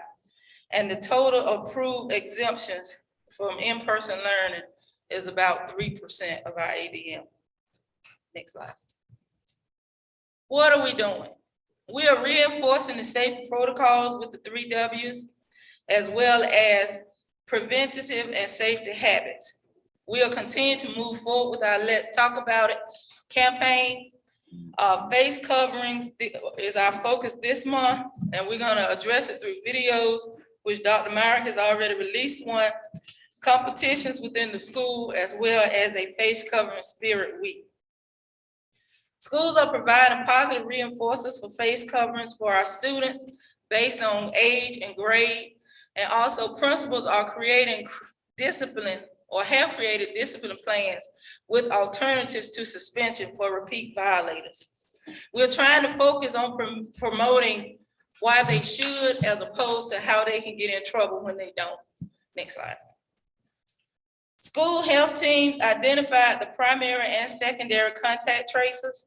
And also we have established a partnership with the Director of Nurses at Halifax Health Department for student health and contact tracing support. And in addition to that, we have hired, and our nurse, Sarika Gray, has joined us in our schools, and she's working out fabulously. She is right now covering all of the schools with the support of those school health teams. And we are also creating and posting a district COVID-19 data dashboard that you all will see very soon to be posted on our webpage and updated weekly. Mr. Redmond and I are working on that. Next slide. The next slide goes into talking about the K-12 COVID-19 testing program, screening and diagnostic testing. We want to talk about the benefits, collaboration, as well as our strategy. I did send you all via email a draft of where we are so far. We are still in the training mode with Mako vendor. We actually was in some training today. And we also have additional training before we begin testing in our system. The benefits of the screening and testing program is there's parent choice. One thing you have to realize, and please help spread the word, is that our K-12 testing program is free to staff and students only. The only ones who can participate in this program are those who enroll, and that we will be placing the link for enrollment within the coming days. Another benefit is that it helps us to identify infected people who may not be symptomatic. It also gives us frequent updates about possible exposures or outbreaks. Just this week alone, we had a situation at one of our schools.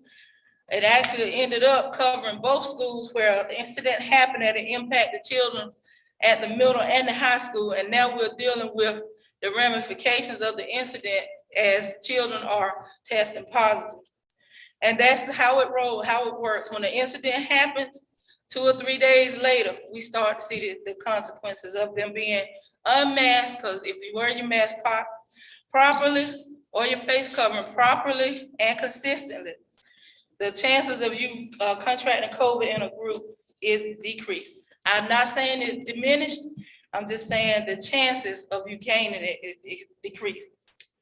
Another benefit is that you get quick results for diagnostic evaluations, and the data is made available to the school about classroom as well as about individuals in our schools to help you all make decisions better when it comes to whether we should close or not. Thank goodness we are not at the point now where we are even close to considering that, because our number of cases are not that significant, thank goodness. Also, a benefit of our program is that the evaluation results are directly reported to the local and public and state health departments as required. And then that helps our county and our community, our health departments, to plan better. Students and staff members' attendance are improved because in many cases where we suspect that there is COVID, with the K-12 testing program, they can be screened before they're sent home, and they will know right then whether or not they have the virus, or if further conversations need to be held. Collaboration. We are collaborating with the Mako Laboratory, which is our state vendor that we've been working with. We also collaborate with the Halifax County Health Department, as well as we are in talks with the Halifax Community College Nursing Department, where some of their students who are doing clinicals will be hopefully working with us as we implement our program.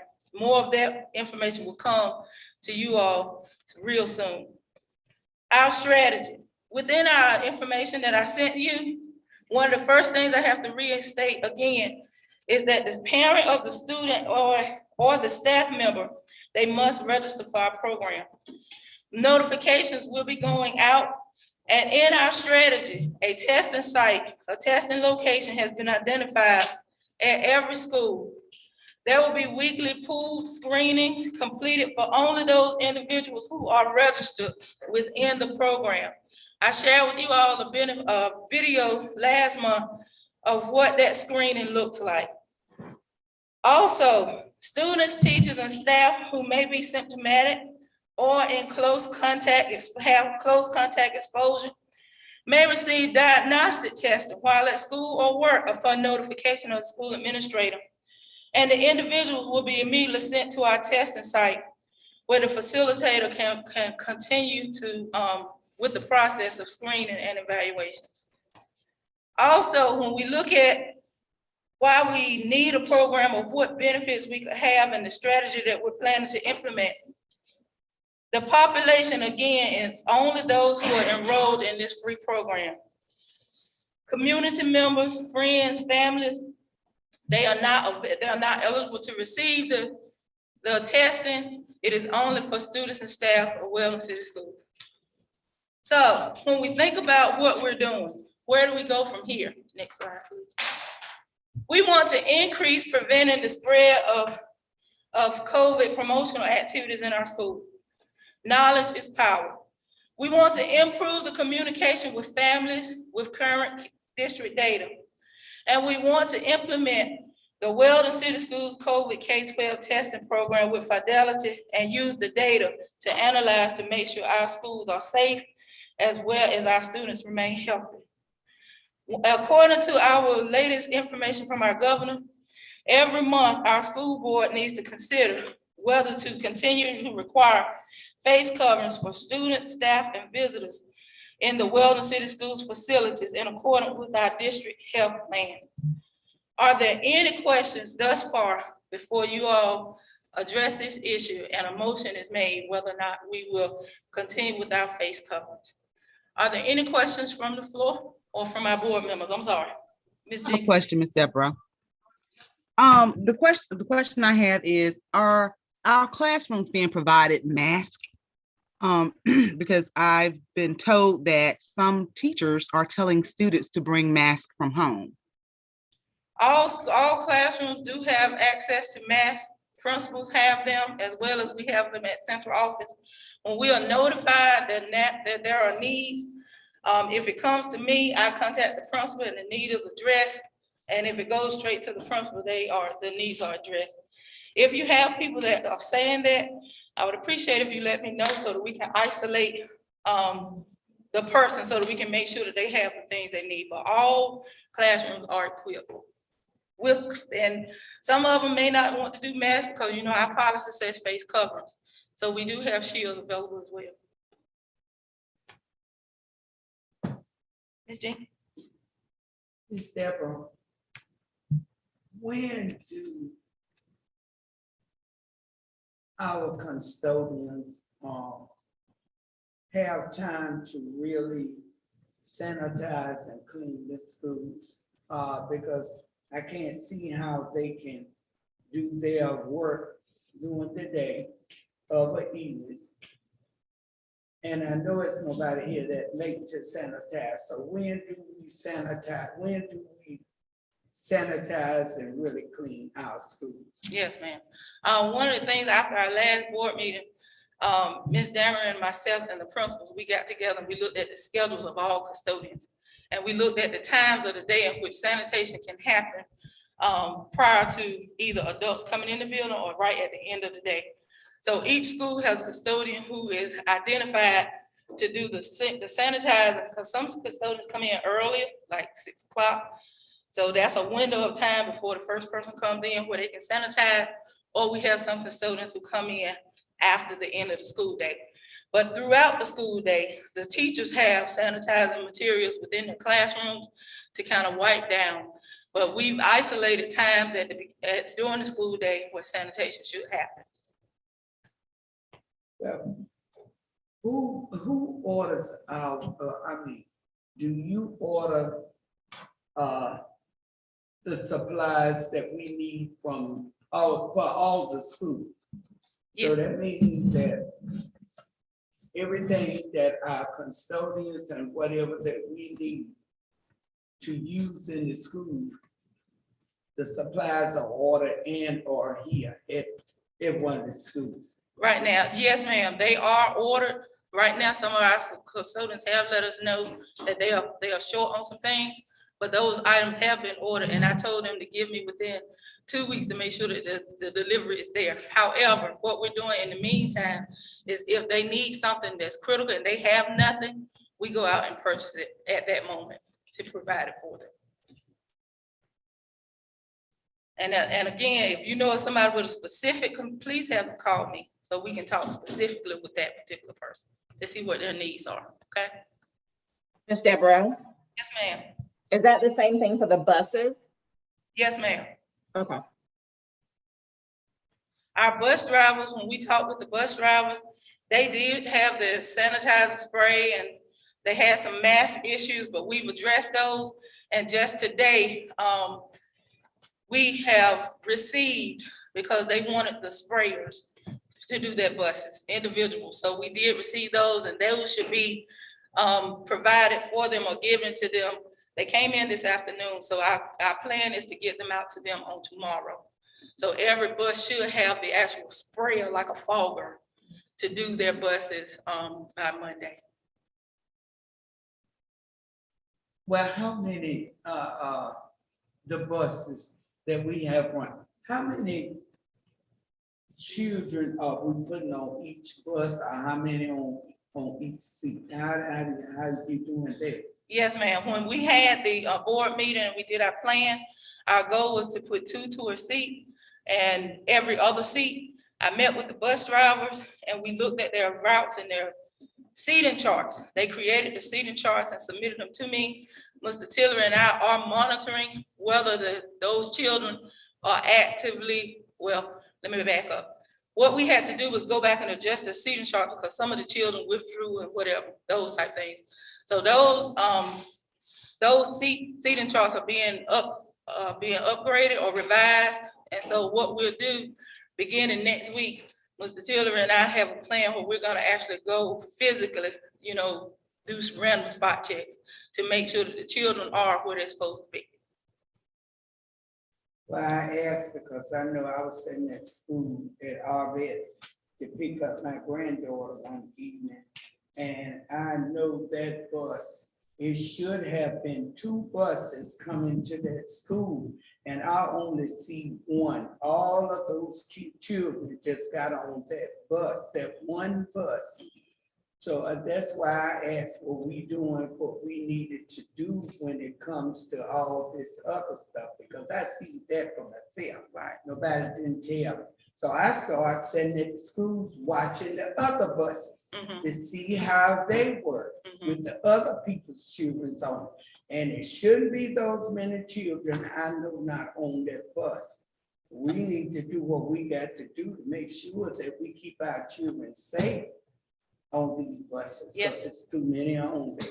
Yes, ma'am, you're exactly right, which is one of the reasons, because initially we did not have the seating charts. We have those in place now. So now we're going to start the monitoring so that accountability can be held, can be put in place for that. The issue that we are facing sometimes, particularly with the RVET and some of the other buses, children may ride in the morning but don't ride in the afternoon or vice versa. And so we're trying to get a handle on how to address that, because when you're trying to do 2 to a seat and skip every other seat, one person can come in and mess up your scheme. So at our next board meeting, I will come forth and I will give you all more specific data about the number of children who are on the buses, and also what we've done when those buses are in violation of the policy.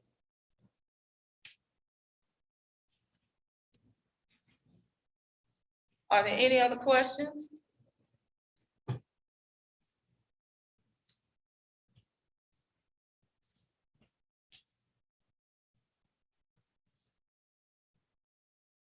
So just to recap, if you all could, board, I would like for you all to discuss, and the issue at hand is whether or not we will continue to require face coverings, because you all know we have to address this question each board meeting, at least once a month.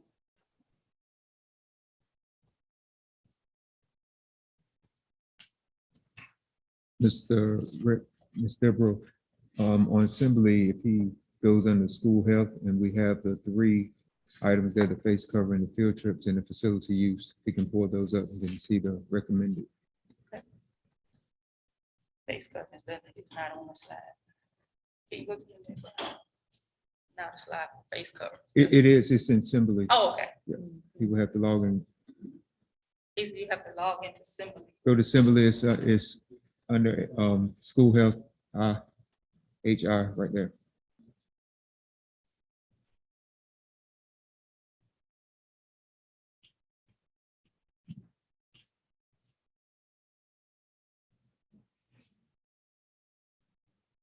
That is from the state board, Senate Bill 654 that Ms. Deborah referenced, and the action from the last board meeting is there as well. Next slide. That was from the last board meeting, and we had a meeting in also where we added the central office, I think, at the last meeting. And so I included that language, including the central office, to the original motion that you approved at the beginning of August. So is that the recommendation for tonight? Yes, sir. It's just a continuation of the recommendation that we made the first time. Okay.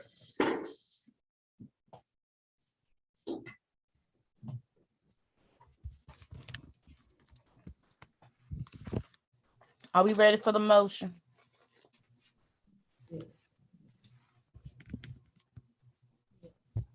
Is the chair still on? The chairman is Did he drop off? is I not. don't see him. Who's the vice chair? Ms. Bird Robinson is vice chair.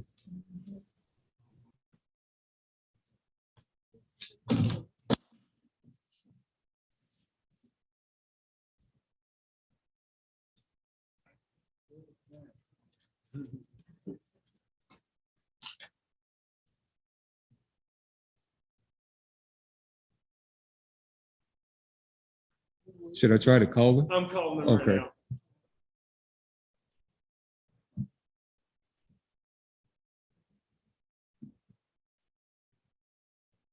This is the first.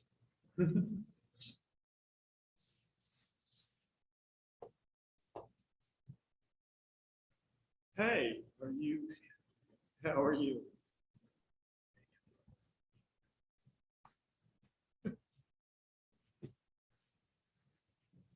Oh, okay.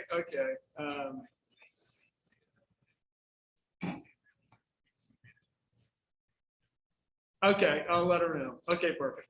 Okay, all right, not a problem.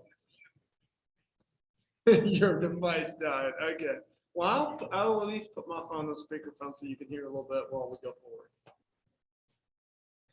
But I'll tell her to take it. Okay.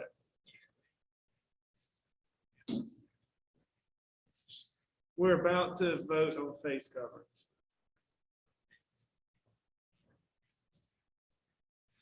Okay. Okay, I'll tell her. Okay, good deal. Not a problem. I'll let her know. Okay.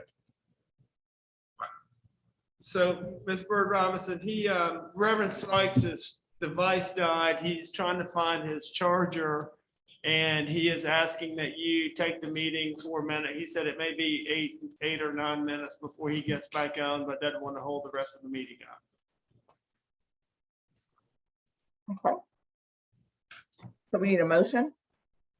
Yeah, you need a motion on the face mask recommendation. Okay. Do we have a motion? I make a motion to approve the face covering. Second. It has been moved and properly second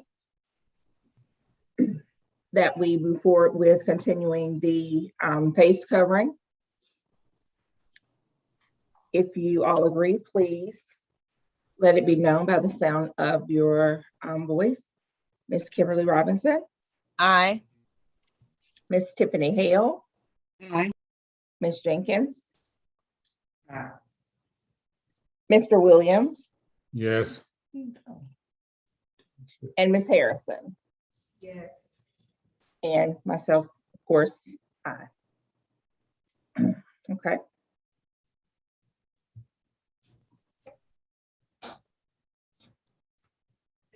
You gonna do athletics? We're doing Yes. field trips. No, athletics is next. Athletics. New options. Just looking at the PowerPoint. Yeah. Yeah. That's fine. I don't have it. That's why I said. So the next one, new options to consider for athletics.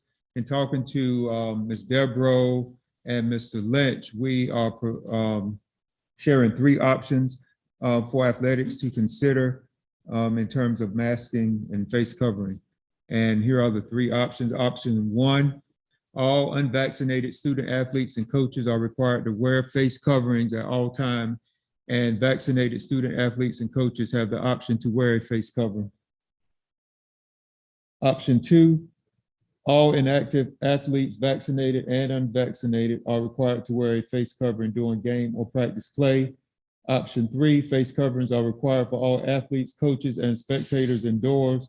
Face covering is not required for athletes participating in outdoor competition or activities. A face covering is required for athletes when not actively involved in the athletic activity. And of course, you may add an additional option or have none of the options that were presented. Can I ask a question just for clarity? Mhm. So option 2 doesn't seem like it's a standalone option. Because it doesn't deal with like athletes who are actually participating. It just talks about inactive athletes. The other two seem like they cover kind of everything, and then, but option 2 doesn't have a recommendation for actual participating people. Right. Are we This, saying that needs to be a part of what we currently have is 1 and 3? Well, so 3 covers 3, like the others. Okay, so 3 is all inclusive, right? It's clear that face coverings for all athletes indoors. Face coverings aren't required if you're outdoors. And a face covering is required for athletes when they're not actively involved in an athletic activity. I'm assuming that's outdoors because you have to have one indoors under option 3, kind of period. So that one's clear. 1 is clear. I'm assuming 1 applies indoors and outdoors. And then, but 2 is, it doesn't seem like it's complete. it's speaking only to the students when they're not actually in the game, when they're not actively playing. Right, but what would the rule be for a student playing in a game indoors under option 2? It's just not clear. Yeah, they would not be required to. They would, so the idea is that they would not wear masks. if Yes. they're actively participating. Yes. Vaccinated or unvaccinated. Right. Okay.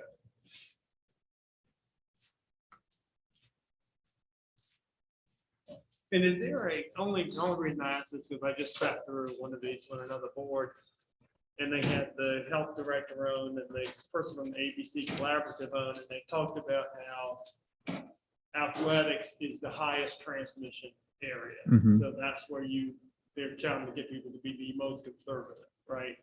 And this particular board had all athletes testing, weekly testing requirement. There's like weekly testing if you're vaccinated, twice a week testing if you're not vaccinated.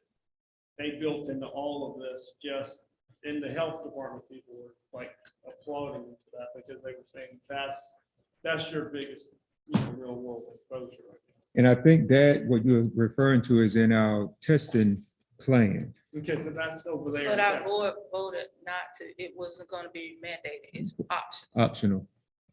option. Right.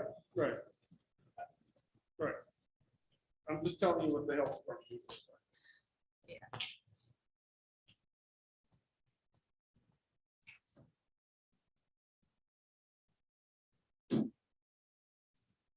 Any thoughts on any of these options, or do we not want to do anything with them at this time?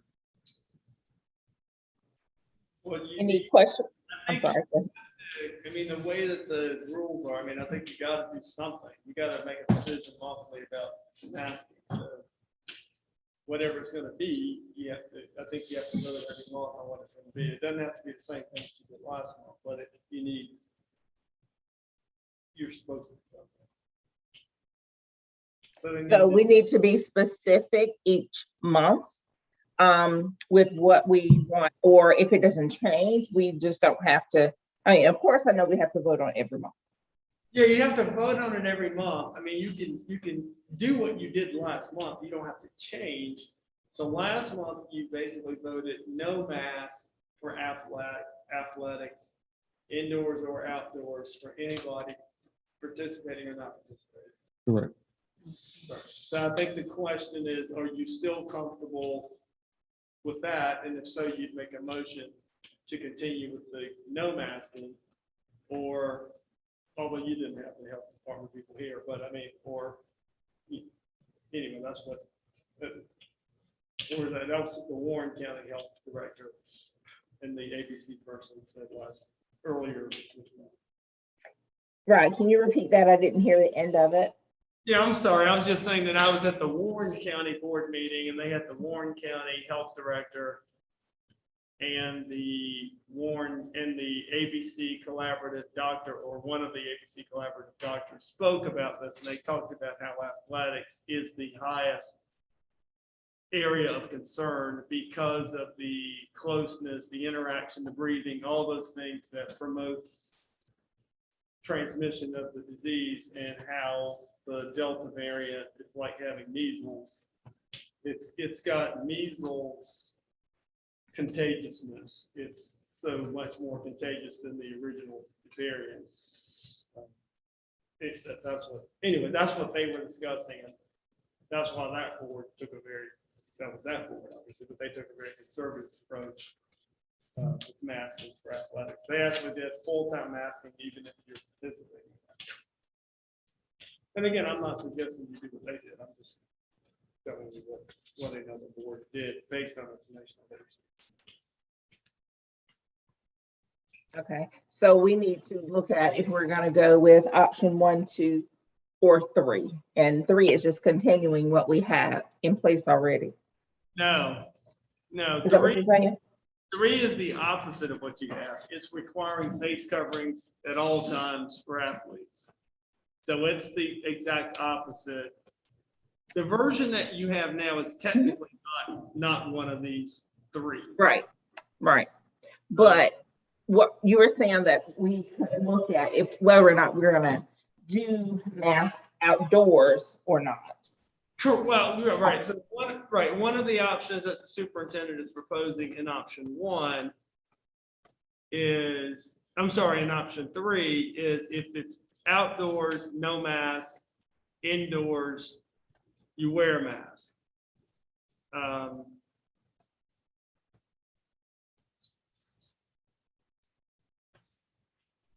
And I guess if you're outdoors and not participating, you would wear a mask, right? So option 3 is if you're indoors, regardless, you wear a mask. If you're outdoors participating, you don't have to wear a mask. If you're outdoors, standing around as on the bench or whatever, you would wear a mask. And coaches, I would assume, would wear a mask under this scenario. Outdoors. Again, option 2, I think would need something added to it by the board to kind of go in that direction. I get the idea, but we just need to address what the rule is for active players inside and outside. And then option 1 deals with vaccinations. So if you're unvaccinated, you have to wear a mask indoors and outdoors at all times. If you're vaccinated, students and coaches, you have an option so it's option. It's just option. And then again, option 4 would be what you have now, which is no mask for athletes and coaches. Kind of period. So board, I guess we need to look at it and decide which option that we feel is best for our student athletes at this time. That's correct. Madam Vice Chair, I would like to know what the recommendation is from the athletic director, which one of these 3 that he supports. Okay, Mr. Lynch. First of all, I would like to say this decision that I'm about to make is not intended to influence anyone or persuade anyone. I want you to have your own decision about this, but as an individual, I would go with option 1. That would be my choice, option 1.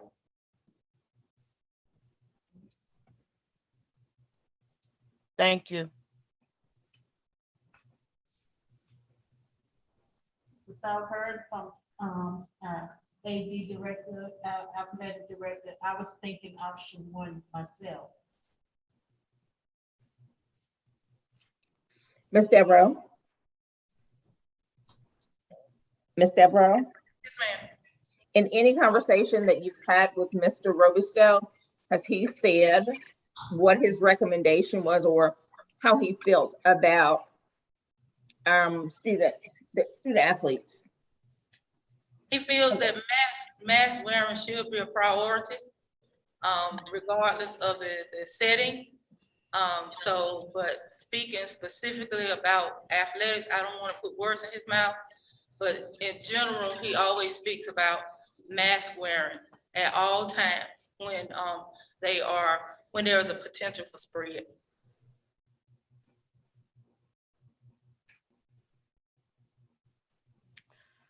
Option one does not speak to spectators. So what will we do about spectators on the inside?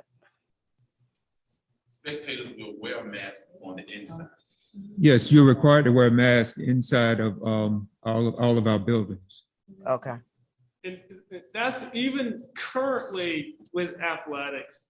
If you're a spectator inside, you're still wearing a mask, even though the athletes and the coaches don't have to wear masks inside under the current vote. But spectators do currently still have to wear masks inside. Okay. Madam Chair. Has there been any discussion on if spectators aren't wearing it, if we go with one? Any discussion on what we will put in place if someone decides they're not going to wear one in there? If it's in the gym. That would be the same as anybody else that entered into any of your buildings for any reason without a mask. They would be asked to leave.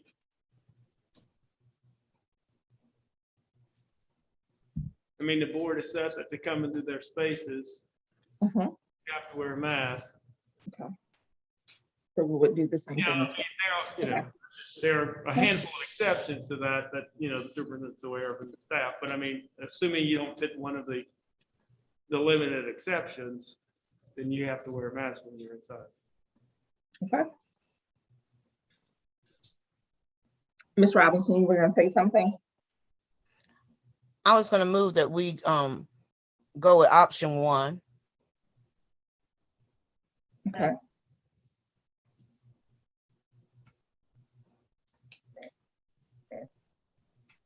Did you say something, Ms. Harrison?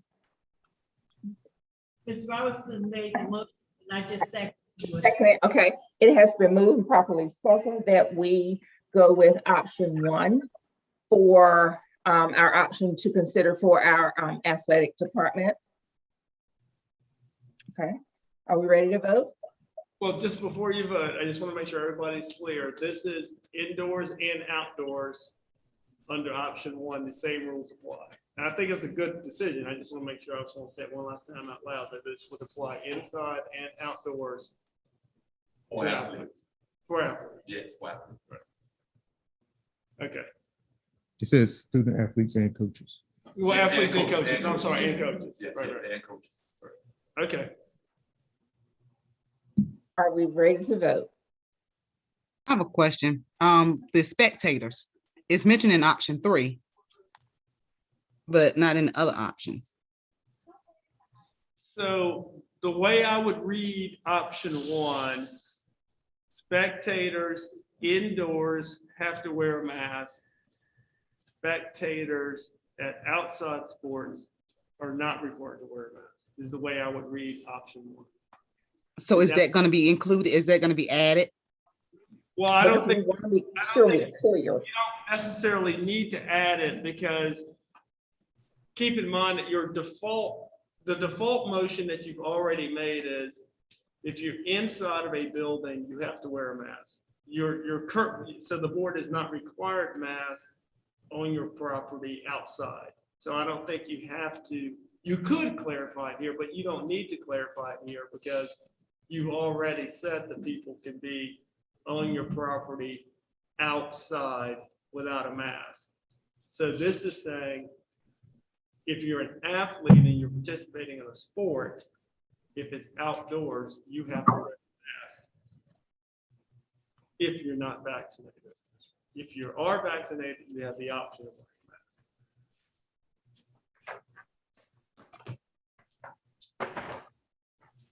I understand what you're saying, but I just think that it just need to be included, like written in black and white. Okay, I mean, you could, I forget who made the motion, but the motion could be amended to clarify that spectators indoors shall wear a mask. Spectators outdoors, masking is optional.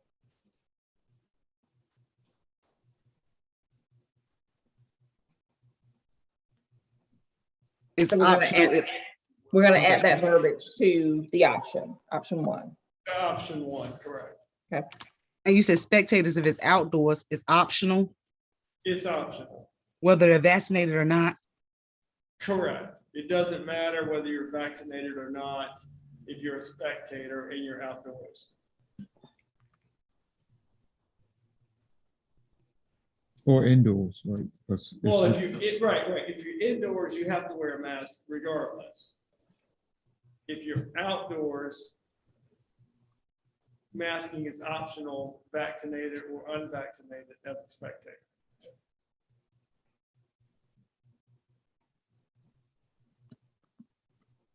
Okay. Are we ready to move forward? I asked the question, but the student Okay. athletes and the coaches are required to wear face coverings at all times, If you are, unless, if you're, unvaccinated. right, if you're an unvaccinated student athlete or coach or aim coach, however you want to go, you're required to wear a face covering at all times, indoors and outdoors. But the spectators are not. The spectators Outdoors. are not, correct. And the idea is that the spectators aren't banging into each other. They're not in that kind of close contact. You know, they're not, you know, exchanging, you know, it's all about, you know, the breathing hard next to each other and all that stuff that occurs during athletics with the higher rate of transmission. And that's not happening with the spectators.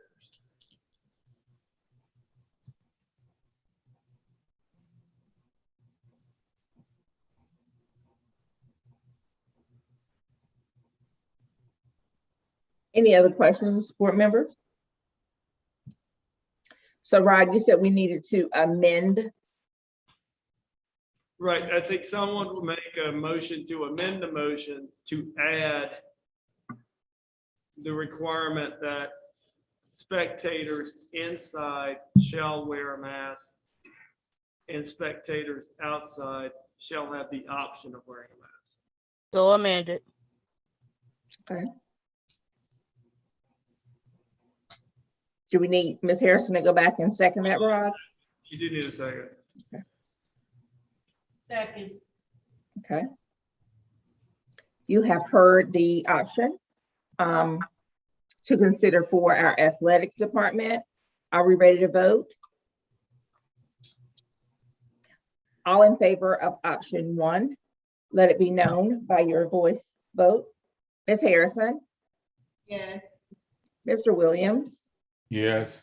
Ms. Jenkins, Yes. Ms. Robinson, Aye. Ms. Hale, Ms. Aye. Hale, and Tanya Bird Robinson. Aye. Okay. Did she get Reverend Sykes and Mr. Williams? Well, I see his icon popped up. Reverend Sykes, are you with us? Reverend Sykes, are you with us? Apparently not, yeah. Okay. Yes. Okay. Okay. Any additional information for us, Ms. Deborah? The next item is field trips. Okay.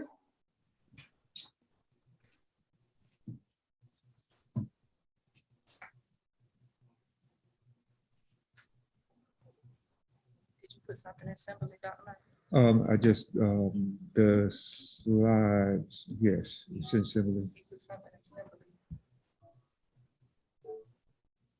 Yeah, it's the same stuff. Okay, all right, so,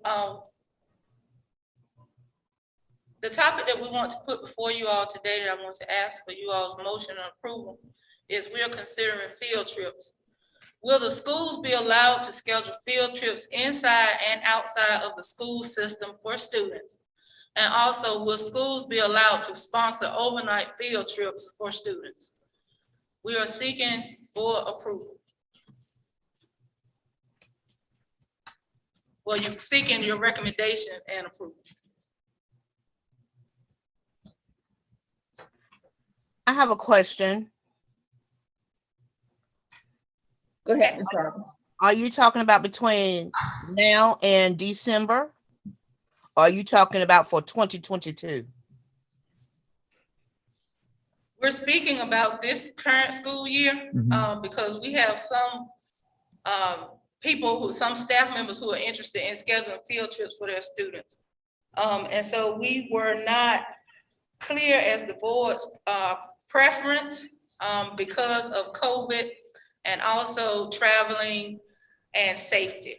So we needed the board to give us guidance in the expectations with field trips. So we're talking about this school year. I understand, but January may look different than October. And so that's my caution with that. So we could consider first semester through first semester. Or we could bring it back if conditions improve sooner, if you vote to not allow it this time.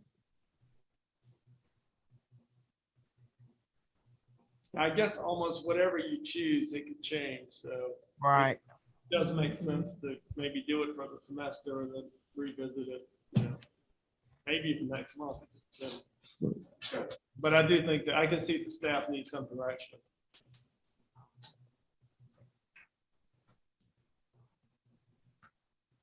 Any other questions, board members?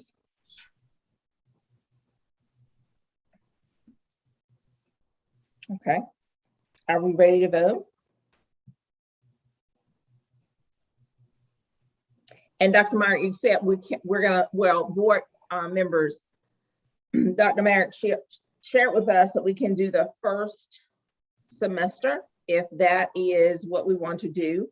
Or do we want to make this decision based on the entire school year? What are your thoughts on that, board members? Ms. Barry Robinson. this. Oh, I'm sorry. Go ahead, Mr. Williams. I think at the most it should be per semester. Someone may have a trip that's scheduled for November, and I think that perhaps we could revisit it almost on a case-by-case basis, rather than just saying for the first semester, because by December things could have gotten a lot better. And if we go just by saying first semester, no one can go on a field trip, no one can go overnight, and things are really cleared up, then we kind of locked in and we had to come back and revisit it.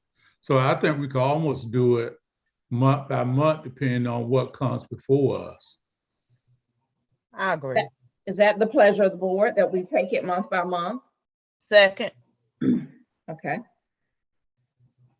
It has been moved and properly second that we revisit the board, we revisit field trip requests monthly.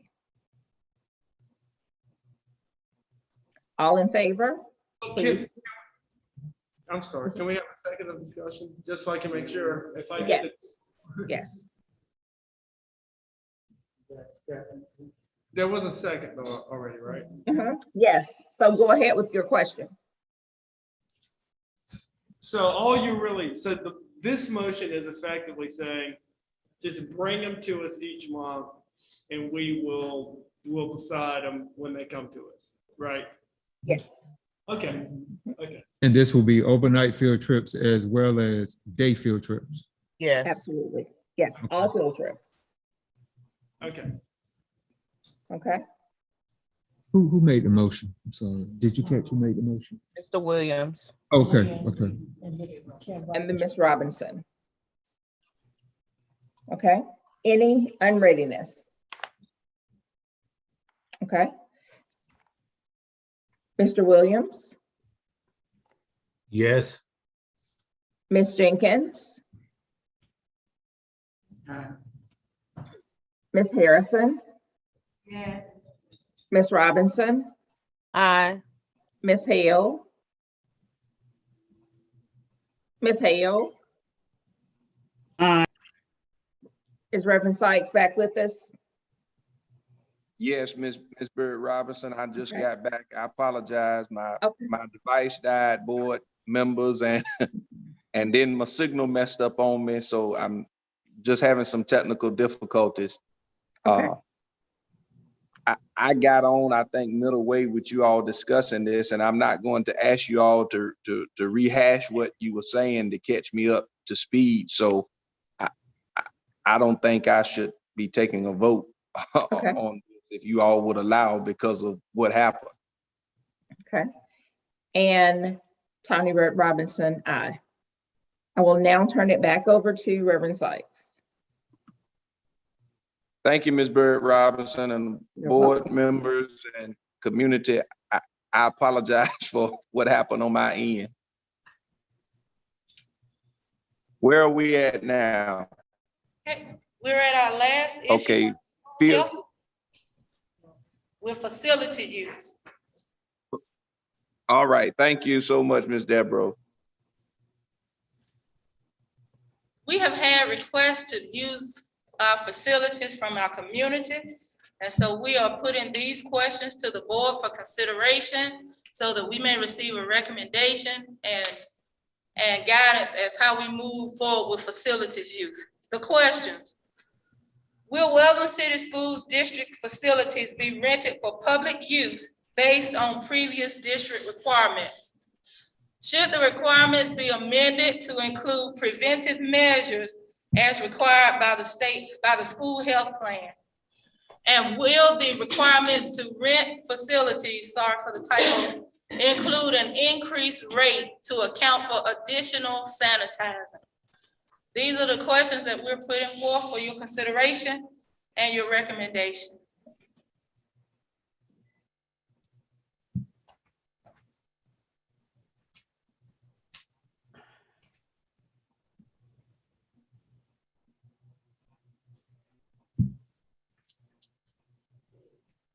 Okay, board members, any I think comment, question, suggestion?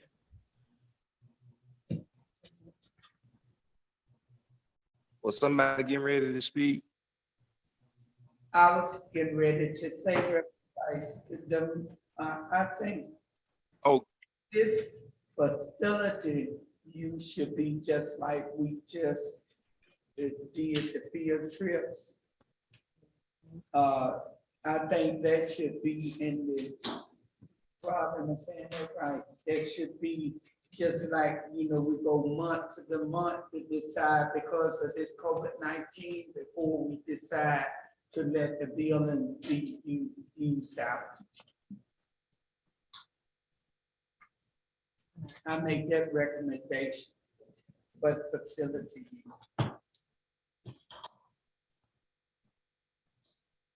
so did I understand you, Ms. Jenkins? Are you motioning or you just throwing out a suggestion? You said that we take the facilities use on a month by month basis. Did I understand you to say that? Yes, I'm making that motion. Before you came back, we made a motion for the field trips. Okay, Us made a motion that we take it month by month because of the COVID-19. So I think I was making a motion, the same thing for our facility. Second. Gotcha. Okay. I agree with Ms. Jenkins as well, but I would Motion. also.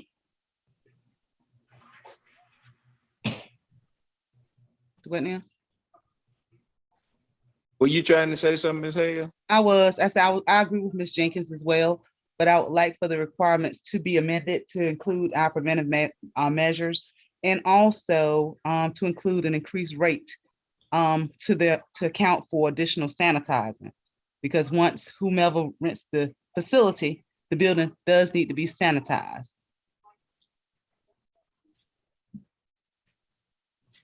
Can I ask? But just for a point of clarity, let me ask the question. If we gonna take it on a month by month basis, I think what I just understood Ms. Jenkins to say that you all discussed while I was trying to get back on is if conditions were not right, you weren't going to allow students or anybody to go on trips during the day or overnight. So I'm just trying to figure out if we do the same thing with the facilities use, that means if conditions are not where we feel that it needs to be, we're not going to rent it out, period. If I'm understanding it correctly. Yeah, I did. Y'all help me now. Can I follow up on your question? Because I mean, I think your question kind of gets to part of what my question is. What's saying right now? Yes, sir. So right now, facility use is decided by the administration, not the board, right? Right. So the difference between what the board decided about field trips, where the board approves the field trips, and this is that the administration approves these. As I was just sitting there thinking about it. So because they don't come to you, I think you have to give now you can give the board monthly direction. If that's what you mean, that each month you would say to the administration, each month you would say, because that's right, then that you guys decide use, right? The principles. Mhm, Right. mhm. So I think you could each month say, all right, for the month of October, for instance, based on what we're seeing now, they can be used, but we want more preventative measures, and we want to hire whoever said more to pay more. I mean, that all makes more sense. That's October's rule, and then you'll deal with November's rule when you get to the October board meeting. I like that idea, but I think that along with that decision is some direction about what's supposed to happen in October. Does that make sense?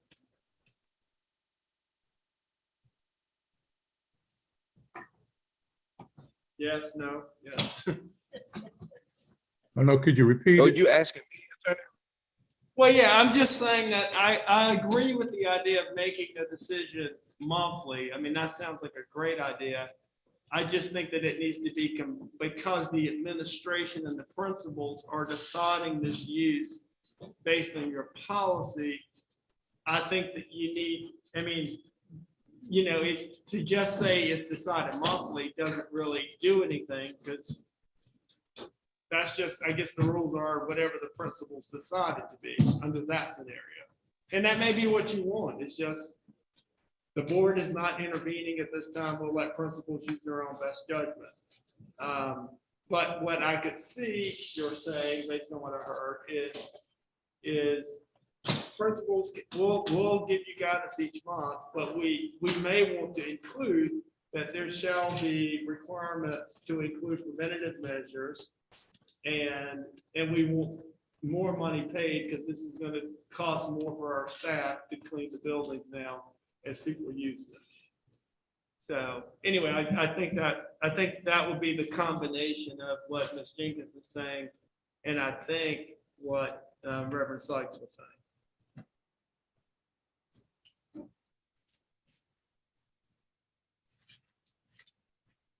So I guess what Ms. Hale said then was to include some type measures. That's what you were talking about, Ms. Hale?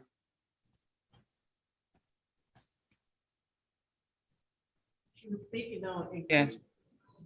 the rate for the use of the building.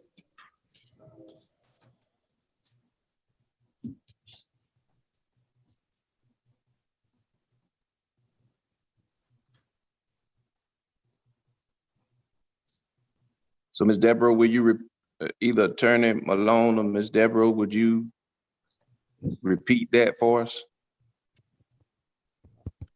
Okay, I'll attempt to repeat it. The facilities use will be considered by the school board month to month. No, I'm sorry. The facilities use will be allowed according to the current procedures.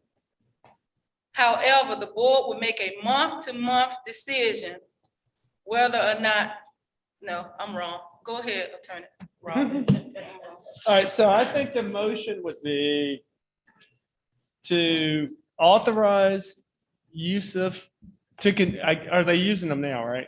Or are they not using? Okay, right. So to authorize the use of facilities again, that for the month of September and October, the board wants to require additional preventative measures as required by the school health plan be included in any use, that the superintendent shall add a reasonable increase to the fee for use to offset the additional cost to staff to clean the buildings, and that the board will revisit what the requirements for November shall be at the October meeting. Something like that.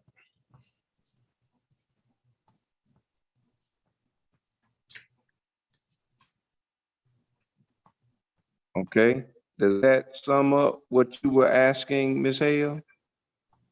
Yes, sir. Okay, does that satisfy what you were saying also, Ms. Jenkins? That's fine.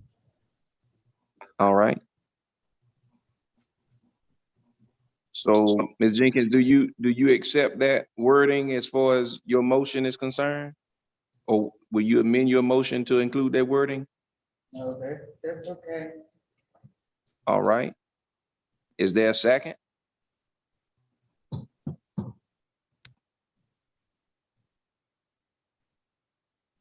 Is there a second? K. Robinson seconded. Yeah, Ms. Robinson had seconded. Oh, okay. I did not hear her. I apologize. The motion has been moved and properly seconded to continue with the facilities use with the understanding of additional fees and the school health plan that has been presented. Did I encompass everything, Attorney Malone? I think that's close enough. Absolutely. Okay. You've heard that motion. Is there any further discussion on readiness? Hearing none. All in favor of that motion, would you let it be known now by your voice vote? Ms. Hale? Aye. Ms. Bird Robinson? Aye. Ms. K. Robinson? Aye. Mr. Williams? Yes. Sykes, yes. Mrs. Jenkins? Aye. And Mrs. Harrison? Yes. All right, let the record reflect unanimous approval. Thank you so much. All right, we will move now to presentation of certificates. No, it's the presentations for virtual academy, telephone system upgrade, and overnight field trips.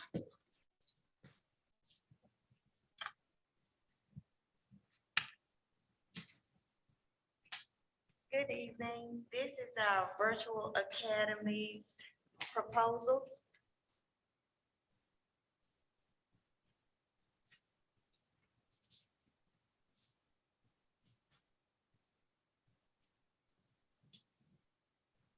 Okay, so I just want to thank everyone for helping with this effort. It was a collaborative effort, and you see the entities represented here who assisted with creating this plan. Okay, Senate Bill 654, and we're only going to deal with the virtual academy piece. So PSUs are authorized to provide virtual instruction during the 2021-2022 school year, and this is in the school within the school model, not a separate school code. So as Dr. Merritt referenced, October 1st, 2021 is the due date for this plan, and it's also the due date for our remote instruction plan. So we're going to go to the 14 requirements.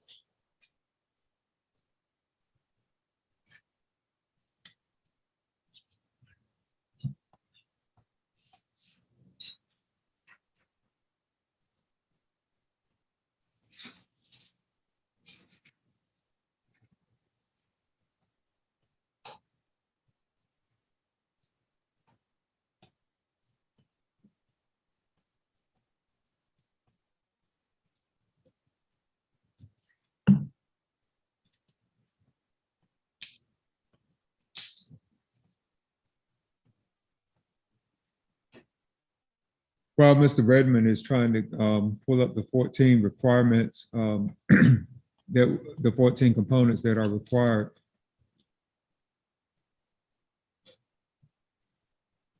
Just want to just want to say that this is the option that I was talking about in my opening comments, that because of that Senate bill, we are able to provide a virtual option to our families for this school year. This will only be for the 21-22 school year based on legislation. And Ms. Martin is going to go quickly through a quick overview of the 14 components that are there and how we are addressing each of those areas in our virtual plan. Okay, so we apologize about difficulty. He was using Assembly instead of the PowerPoint, but these are the 14 requirements, and the collaborative response is on the right. So the grades will serve K through 12, and we won't serve pre-K based on the current guidance that we have. Number 2 talks about the types of virtual instruction. So we will have virtual teacher support, and this will be through conferences and check-ins, and this will be decided once we know the number of students who actually apply and are enrolled in the virtual academy. But teachers will have office hours. They will be compensated if those office hours are after school. We'll also have a virtual help desk, and school personnel will serve in those capacities. This is for certified and classified staff, and they will be compensated as well. It is a school within a school. That's number 3. We're looking at up to 20% of our ADM, and those numbers are there. A means for identifying students participating. So we will use our benchmark and assessment data, and that includes our read to achieve data to compare the virtual instruction subgroups to other populations. And I'm just gonna do what's here first and then I'll go to here. Identification of the resources. So these are just some of the resources that we'll use. Google Classroom, Eureka Math, CKLA, Ingenuity, GoGuardian, and then the other digital tools, Nearpod, ClassWorks. 11, the methods we'll use to ensure that all virtual instruction leads to the mastery of standards. We'll do formative and summative checks to determine mastery of standards, and the lesson plans will be adapted for virtual instruction so that we'll have the same standards. 12, any unique infrastructure. We just want to ensure that the students will have an uninterrupted learning environment, and they will also use the school facilities for testing and extracurricular activities. 14, procedures to be used when making retention decisions. So this shows the notices. So once a student is approved and he or she does not maintain that seat, average, or satisfactory process, he or she will have a first, second, third, and fourth notice. And the fourth notice is a recommendation to exit the virtual academy to a traditional in-person setting. And because we'll have the same attendance rules and policy in place, no more than 10 unexcused absences. Okay, so now we'll look at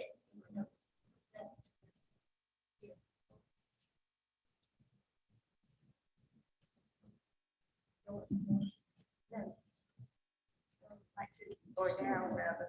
Okay, so we're gonna look at 6, 7, and 9 participation requirements, methods by which the students will be enrolled, methods for communication, and number 10 as well.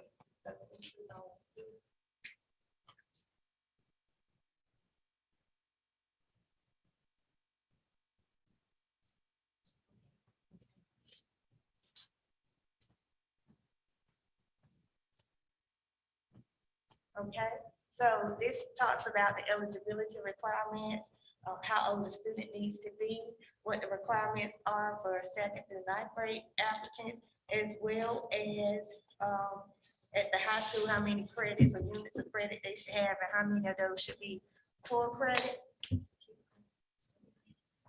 Okay, and then we also have a process for homeschool, private school, and charter school students.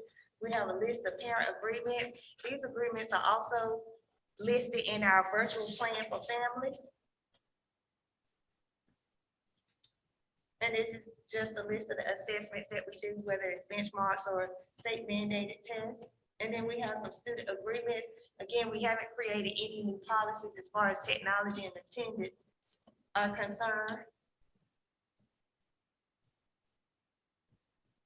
Page 7, so we'll continue with the same enrollment processes that we have in place, which will include a joint effort between the school data managers, the school counselors, school administration, and of course, the parents and the students. They'll still be members of their home-based school. And the methods of attendance will be the same as we did, so it'll be a student present off-site. Again, we talked about the programs at number 8, number 9. So these are some of the things that the teacher and staff would do. One of the things I just want to highlight is for preparation. We do have the digital teaching and learning Google Suite modules that are on our website. So the teachers and staff, as well as the parents, will complete those modules to ensure that they are proficient with Google Suite. And it's just about communication and checking email, establishment of roles and expectations. So the teachers will continue to serve in the school building. They'll ensure regular communication. They'll incorporate strategies for the students in a virtual environment, model, and encourage safe use of technology. Define clear and consistent procedures, adapt their plans, transfer the grades to power schools, seek support when needed. Okay. We covered 11 and 12. 13 speaks to the students with disabilities and how they will receive support in the virtual learning environment. So it talks about the accessibility with online learning platforms, the language that will be used, instructional strategies to support personalization for those students. And of course, all of the accommodations and modifications will be outlined in the IEP and deliver those services. The students will still receive those services. Okay. Are there any questions about the proposed virtual academy plan? One thing, Ms. Martin, thank you, that I would like to point out in creating the virtual plan, what the academic team was looking at was a way to make sure that we were not tasking our teachers to have to teach face-to-face and virtually at the same time. So my virtual academy will be primarily a standalone version of a virtual school, whereas the teachers will serve as facilitators, and that's where the check-ins come in with the teachers, as well as the office hours with the teachers, as well as the help desk. when parents and students need additional help and support, they will be able to tap into that. But all the programs that we will use to support our virtual academy are aligned to standards, and the teachers are responsible to making sure that they are following the standards. And, you know, while we understand that this option is available, we want to just point out that, you know, this is, you know, for students who can be independent learners, if you will, and for those students who have some support at home with them. So we're asking our parents to make sure that they're able to support the students. And with the application process, as Ms. Martin said, each student will be looked at using a rubric that we have available, and it's created, and you will be, and it's based on the questions that you're responding to in the application if it's approved by DPI. I just wanted to make sure I reiterated those points. Does anyone have any questions for Ms. Martin?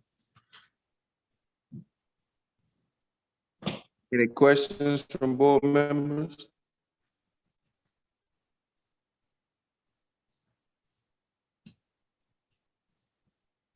All right. Thank you. This is, Attorney Malone, this is an action item, correct? Yeah, you need them to approve this, right? Does the bill require approval? The Senate bill? I'm just trying to think,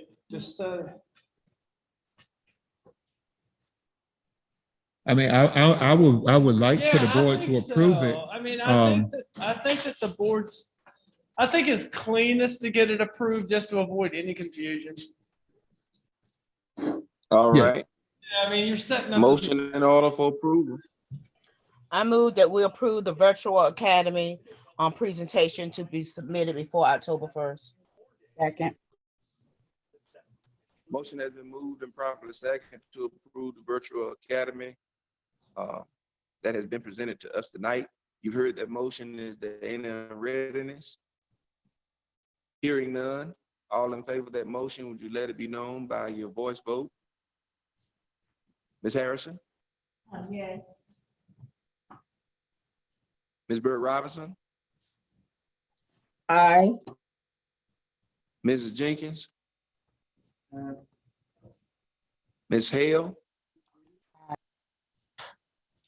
Ms. K. Robinson? Aye. Mr. Williams?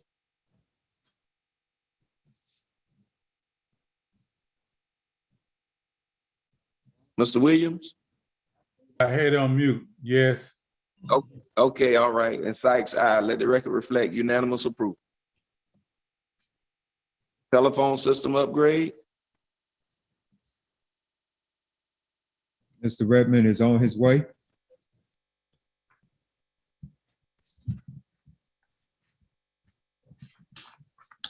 Good evening, board chair, board members, Dr. Myers. Good evening.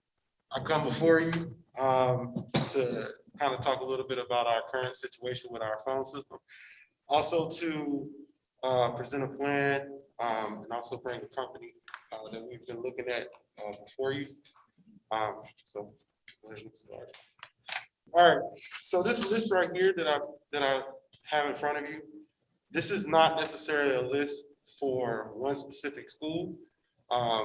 This list is actually what we have found. Troubleshooting is looking at different things.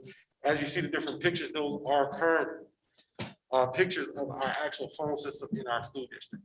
Some of the things that our schools run into, for instance, our elementary school does not have a voicemail system set up. So a lot of calls get lost in translation because of that issue. Schools are not able to transfer within each other. So if a parent wanted to speak to somebody from the middle school and they just so happen to call the elementary school, they can't transfer calls to them. The elementary school system is actually currently discontinued. So we can't actually find parts for those phones. And if we run into any issues, we have to call a specific company to actually work with us. We're not able to page directly room to room. And again, this is not necessarily for every school, This is just, issues that we have found.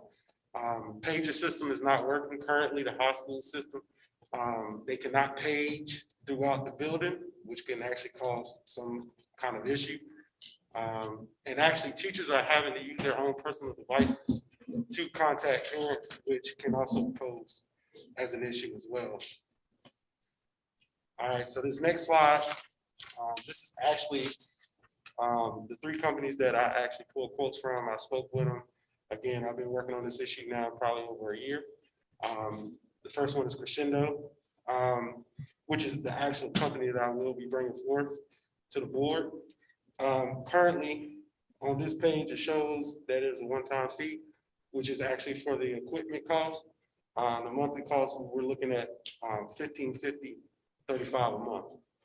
Intermediate Unite, that fee or that cost that's up there, the one-time fee charge is $2,000.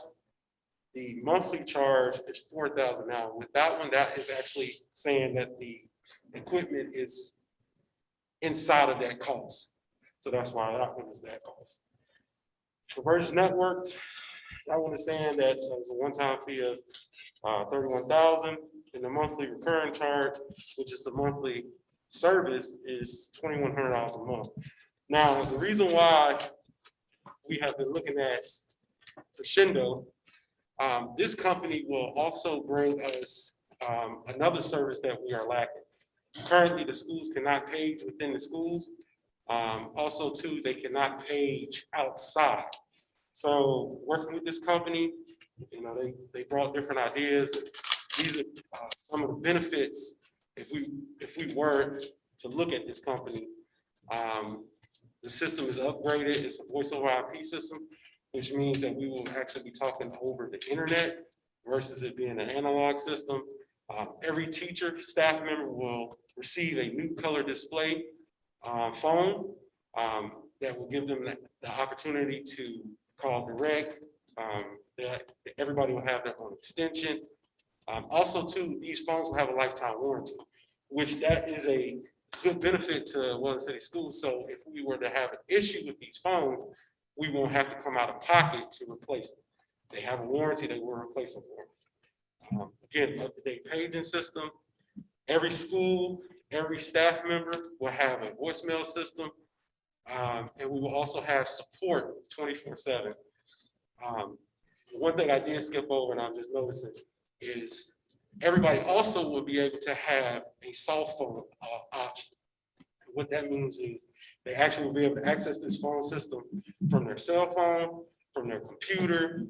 They also, if, say for instance, we were to run into another pandemic, the staff can actually take the phone home to use it. So again, I'll go to the next slide. The benefits of upgrading this phone system or the phone service, again, is upgrading the system with a warranty that actually will help us. Being able to communicate inside and outside of the building through a paging system. The top thing for me and the thing that I've actually heard with this issue is security. This will allow us to upgrade our security and allow our staff to feel safe, as they communicate throughout the building. Teachers will no longer have to use personal devices, which that will, save on the pockets of our staff. So again, I have linked the 3 quotes in Assembly, but again, I'm bringing this to the board as an action to discuss. But this is the information that I'm bringing to the board. So, any question? Mr. Redmond, will you put the 3 quotes back on the screen, please? Yes, sir. And they're also linked in Assembly as well.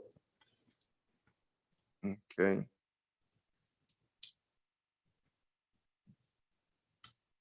This way, the teacher will be able to call from their classroom. Like if they need to call a parent. Yes, ma'am. They can use the phone.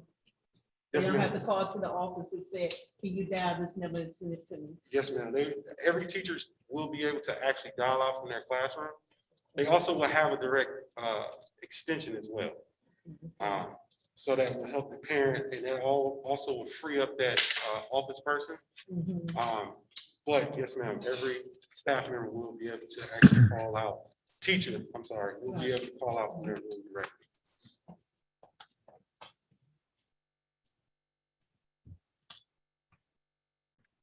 So, Mr. Redmond, how do you pronounce, is this converged networks? Converged networks, yes, sir. Okay. This one-time charge is $31,617. Let me see. Got glasses, need to use them. $31,617. That's a one-time fee. And then the one that you referenced, Crescendo, Yes, sir. that's a one-time fee of $48,456.14. And I don't see the one-time charge for the intermediate. So the one-time charge for intermediate is the $2,183.82. And now the reason why that price is so low is because the equipment, they're saying that they're factoring the equipment into the monthly charge. That's why it's the $4,000. Now, converged networks, the difference between converged networks and Crescendo, we actually are buying internal and external speakers for the paging system so that we can actually hear it out in the parking lots. The schools can do multi-zone so they don't have to necessarily call out throughout the whole school. They can actually do different zones in the school to say for instance, the middle school wanted only to reach out to the 8th grade. They can do that actual zone versus doing the whole school. That's the reason why there is a price difference in the Crescendo versus Converge. But again, like I was saying, that is pretty much doing 2 projects in one. So that's what the price difference is. Or that's why there's a price difference. Okay. And this for all the schools. Yes, ma'am. This is for all. What about central office? Central office will also be replaced. So again, this is going away from our current system, which is an analog system, to be, like I said, going to a voice over IP system. Okay. I have a question. Yes, ma'am. Mr. Redmond, if the internet goes down or goes out, how do we function? So we still will have, even though we are taking our main numbers over to voice over IP, we still will have landlines because we have our fire equipment, fax machines, those will still stay landline, and we will still have a designated line that is LAN just in case if our internet goes out. Okay. My second question is, where do you plan to get these funds to purchase the system? So I have been working with Ms. Austin through the ESSER funding. Thank you. Mr. Redmond, you said that if the internet went down, we would still have access to lines. Is that correct? Yes, ma'am. Well, let me clarify. We will still have access to a designated phone that you can call out.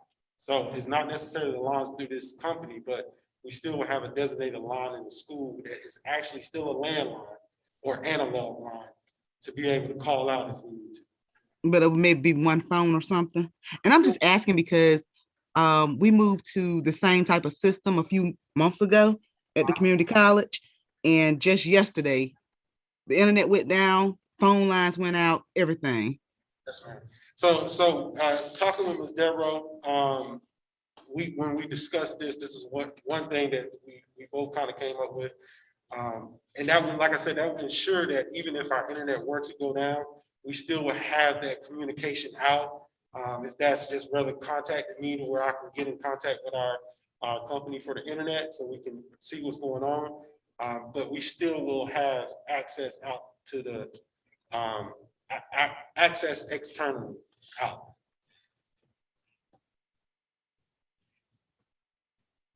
Mr. Sykes. Yes. Question for Mr. Redmond. Which one does he recommend? I'm currently recommending Crescendo. That is and again, the reason why I'm recommending them is not only are we going to be able to get a phone system, we will be able to update our paging systems in the school as well, indoor and outside.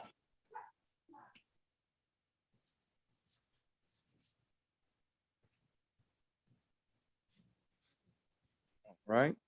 Any other discussion? Just one question. Is it your recommendation that we're making a one-time payment, or are we gonna be on that monthly plan? So even though we make the one-time payment, we still are, because it's the phone service at that point. So the one-time payment is for the equipment. You still have the month. Yeah, the monthly, So you the one saying time. with Crescendo, you saying, Mr. Redmond, with Crescendo, we're gonna have to pay $48,456.14, and we still gonna have the monthly payment of $1,550.35. But if we go with the one-time payment with Converge, that's 31,000, right? 617, and then the monthly payment is 2117. Correct. So right. That's correct. So, and again, that one-time payment is for the equipment, for us to own the equipment. Now, Got it. Now, like you were saying, if we were to pay that 48,000 up front, our monthly payment for the current phone service will be the $1,550 a month, versus Converge, it will be 31,000 and some change, and we will be paying $2,100 a month for the phone service.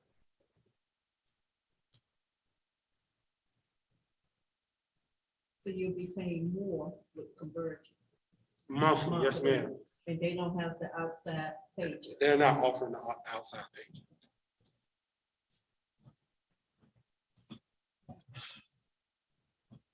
Well, Mr. Redmond, did you check into an amount, or did you find out what the outside pager would be if it was purchased separately? I'm just asking. No, I didn't. When I was speaking with the phone company and they said this was an option, or this is a service that they offer, that's when I was saying, you know, our paging system currently are outdated. I did not check for that system as a standalone system, but when we discussed it or were planning out the phone system, this was an option that they brought to the table.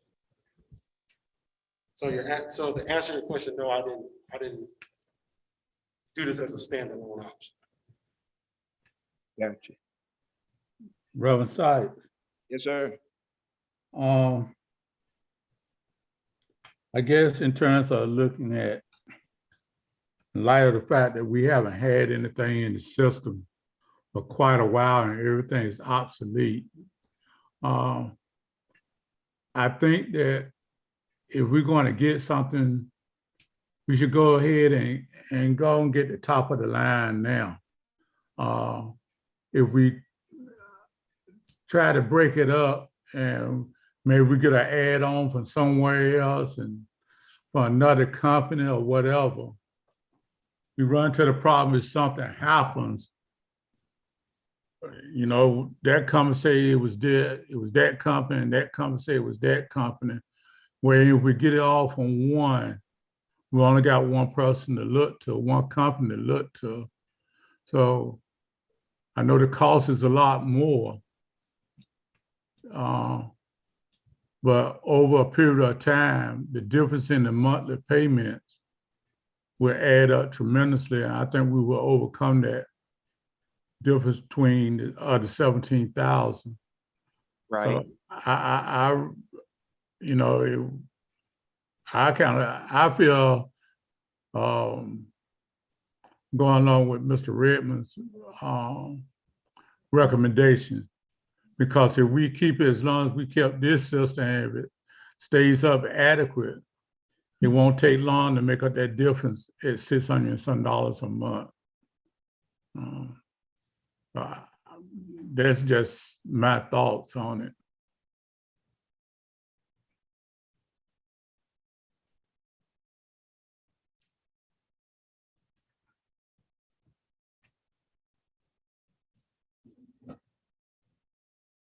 All right, I can go along with that, Mr. Williams. Do we need to do a motion? I mean, do we need to do a motion? We need to do something. Yeah. We would need to do a motion. Okay, I'll make a motion that we adopt, we go with the recommendation of Mr. Redmond to do the Crescendo phone system or audio system, whatever you call it. Second. All right.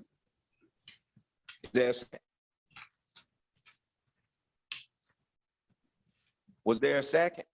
Yes, second. Oh, okay, all right. I didn't hear you, Mrs. Harrison, thank you. It's been motioned and properly second that we will go with our telephone system upgrade with the Crescendo at the said amounts and monthly payments. You heard that motion, any further discussion? Hearing none, all in favor, let it be known by your voice vote. O.D. Sykes, aye. Mr. Williams? Yes. Ms. Kim Robinson? Aye. Ms. Bird Robinson? Aye. Ms. Harrison? Yes. Ms. Hale? Aye. And Ms. Jenkins?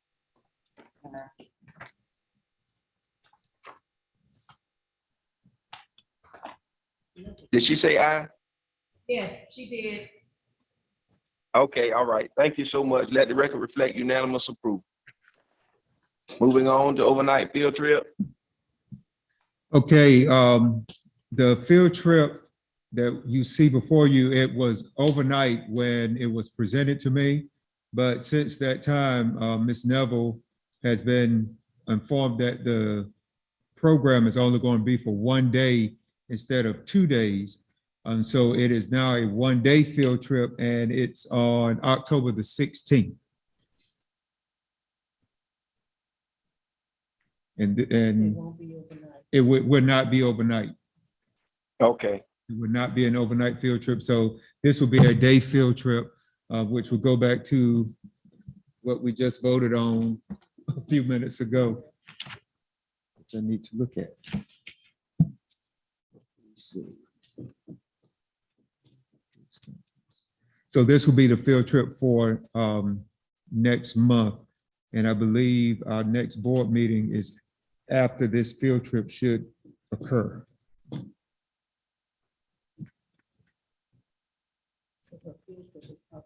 Okay, so based on the motion that we've already approved, is this field trip is this a no? Or is this a yes?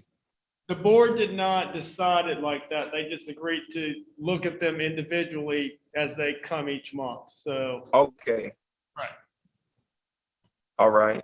So board members, what say ye?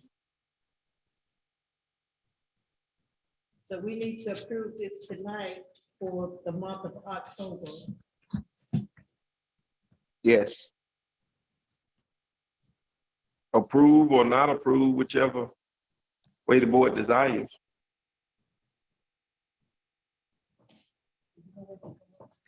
They will be in Research Triangle Park, and it's being held at the Doubletree Hotel. And I believe the location is still the same. It's just not overnight. And there is no cost to the students for the trip. And she has chaperones already lined up if it's approved. All right. Reverend Sykes.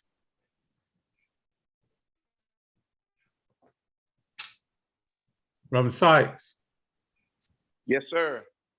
It would be my recommendation that if they are allowed to go on this trip, if they're following COVID guidelines and safety precautions, and they're going to be doing that at the retreat as well for one day, I think that would be all right. I was a little hesitant at first with the overnight thing, but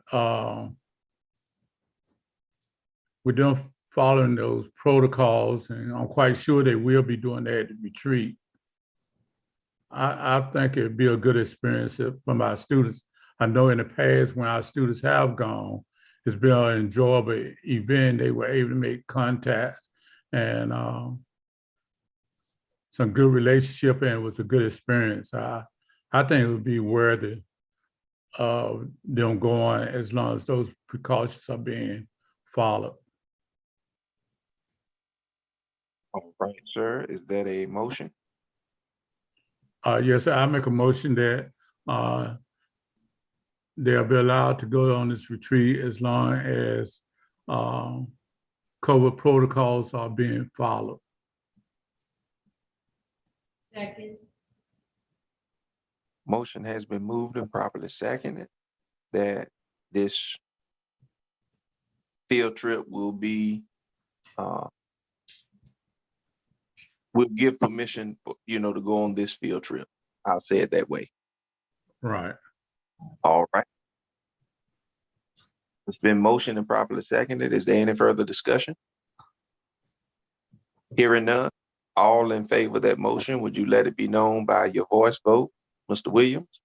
Yes. Ms. Hale? Aye. Ms. Bird Robinson? No. Mrs. Jenkins? No, Did you say no? yes, I said, yes, no. Okay. Ms. Harrison? Yes. Who did I miss? No. Was that Ms. K. Robinson? Yes, sir. No. Okay, and did I get you, Ms. Hale? You did. Okay, I lost track. So Mr. Williams said yes, Ms. Hale said yes. Ms. Harrison, you said yes. Yes. Ms. Bird Robinson, you said no. Ms. K. Robinson, you said no. And Ms. Jenkins, you said no. Did I get that right? Yes, that's right. Mr. Attorney Malone, did I call that back right? I think you did. Yes. Yes, you did. You did. Ooh.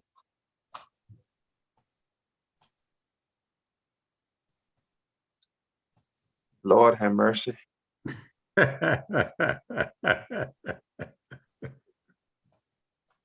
Oh, boy.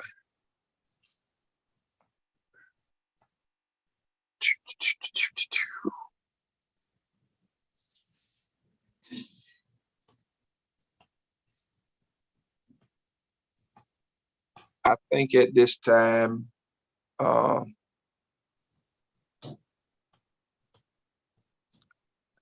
Lord have mercy, you all. I want our children to have the opportunity.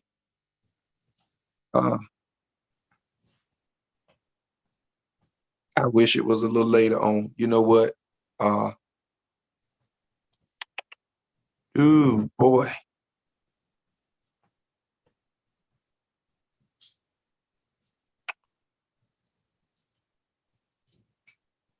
I'm weighing too much. I'm weighing too much. Ooh.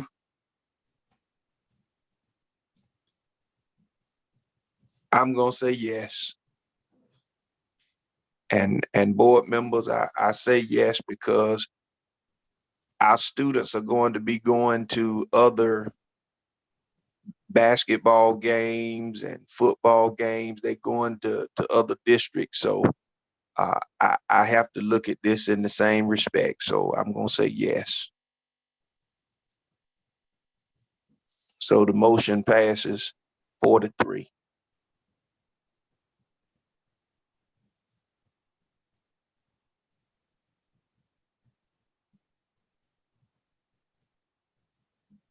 Is everybody still there? Yes, we're here. All right.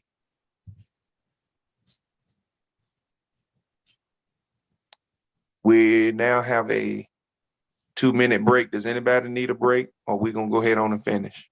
I'm gonna go ahead and finish. All right, let's keep moving forward. Public forum, Dr. Myrick, do we have public forum, public comment tonight? Yes, sir. Hey. We have Miss Regina Brooks. Okay, all right. Dr. Myrick, if you would you please keep the time tonight? Okay, and how much time is it again? Remind me, please. 3 minutes. Okay, I am ready when you're ready. Ms. Brooks, has she come yet? I think my screen has frozen. She's coming. Okay, all right. All right, Ms. Brooks, your time will start when you start talking. Good evening. First, I would like to congratulate you on the hiring of Mr. James Lynch, a professional gentleman with wonderful ethical and moral transparency. He taught my son, and I am forever grateful. Tonight, I will read slowly for you. An open letter to Weldon City School Superintendent and the school board members. What you don't hear, you can read it and let it sink in at your leisure. Eleanor Roosevelt was passionate about true patriotism for all people on earth.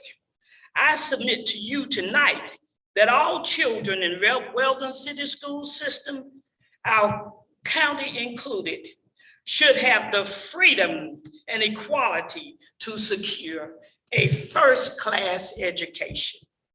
It is you, the Weldon City School Board members, who are prohibiting some students from achieving a good education.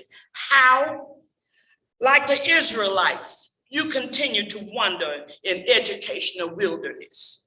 You deny some students who are truly first generational qualified access to the early college.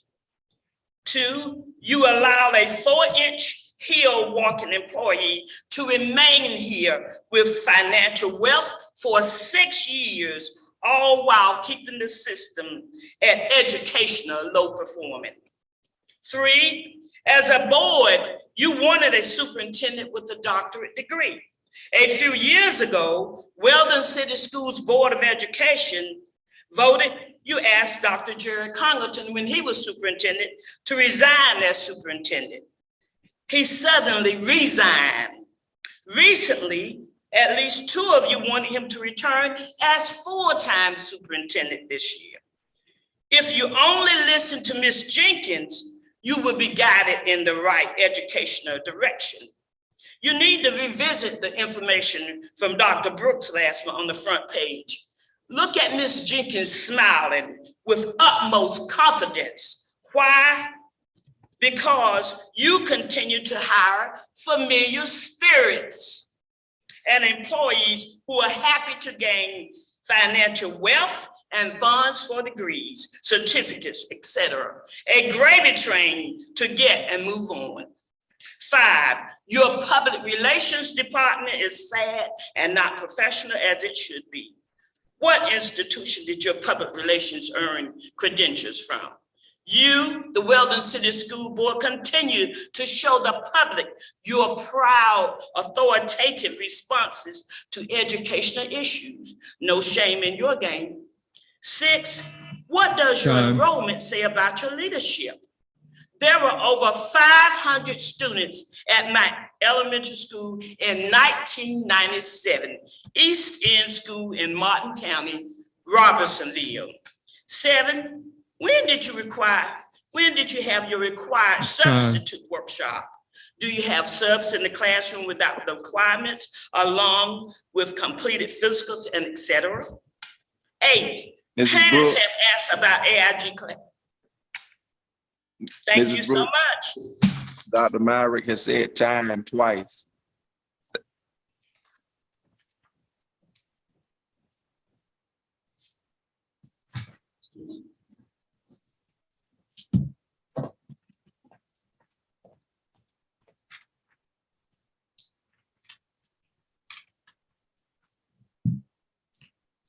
Dr. Myrick? Yes, sir. Do we have anyone else for public comment? No. All right. Moving forward with the consent agenda. Motion is in order to approve the consent agenda.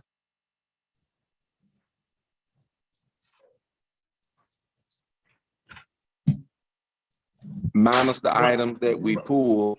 Brother Sykes. Yes. I make a motion that the consent agenda be approved with the manners of D, SRO contracts, and G, Chromebook purchase. All right. Is there a second? Second. Motion has been moved and properly second to approve the consent agenda minus the 2 items that we pulled to discuss briefly. You've heard that motion. Is there any unreadiness? Hearing none, all in favor of that motion, would you let it be known by your voice vote? Ms. Bird Robinson?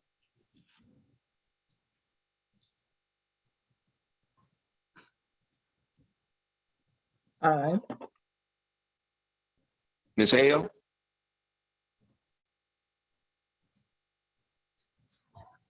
Aye. Ms. K. Robinson? Aye. Ms. Jenkins? Ms. Harrison? Yes. Mr. Williams? Yes.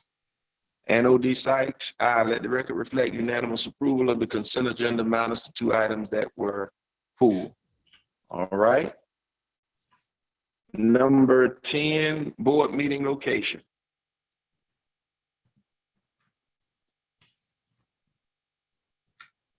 Any comment or question? And I think that we said we were going to talk about that, and I hope we can do it briefly. Are we looking at the elementary school or the central office or another location? How does the board want to proceed? The central office would be fine for me. Okay for me. Central office for me. All right. I agree with central office. Okay.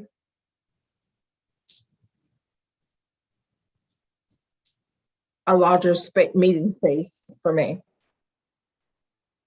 And that's for closed and our open session. The one, the elementary school is small. All right. Ms. Robinson, we're sorry, but Dr. Merrick didn't understand you. Okay, I said another location, a bigger place. And that includes when we're in our closed session, a larger space needed there as well.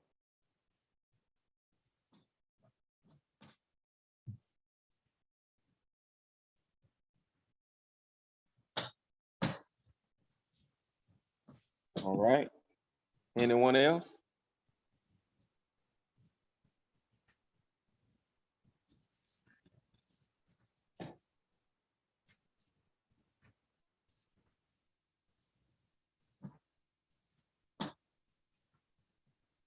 Anyone else?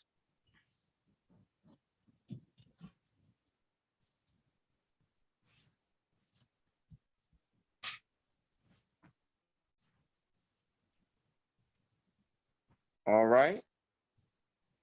Hearing no one else, then the meeting location for next month, it will be at the central office.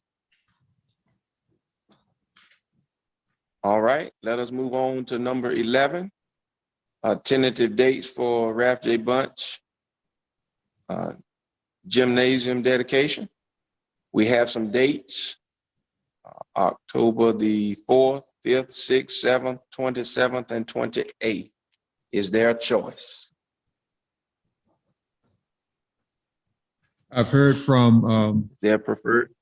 I've heard from several board members, Chair Sykes, and basically it's all over the place. There was no consensus on a single date, I believe, and I don't have them written down. There were a couple of people that liked the October the 7th date, and there were a couple of people who liked the later dates and the two later dates in October. And I was good with any date. Whatever you want. I can work with any date at this time. Robert Sykes. Yes, sir. I know when I responded to Dr. Maverick, I told him the 7th would be the best date for me, and that would be the best date, but I may be able to work with 27th or 28th. All right. And we had two other members that said the 27th or the 28th.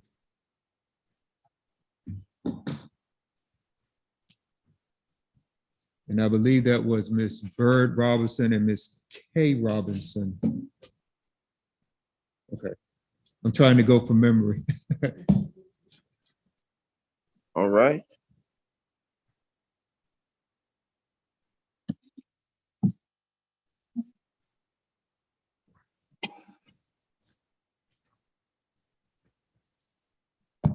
They're all doing it. So what date are we going to go with? Are we going to look at any of the? Robert Sykes. I make a Yes, motion sir. that we go with October the 28th as the day for the Ralph J. Bunch gym dedication.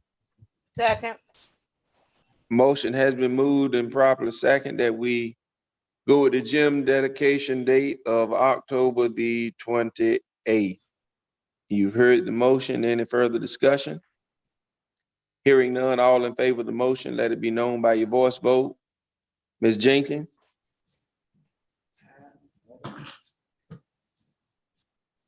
Ms. Harrison? Yes.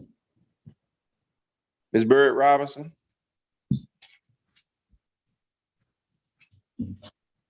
Ms. Bird Robinson? Aye. Okay, Ms. Kay Robinson? Aye. Ms. Hale?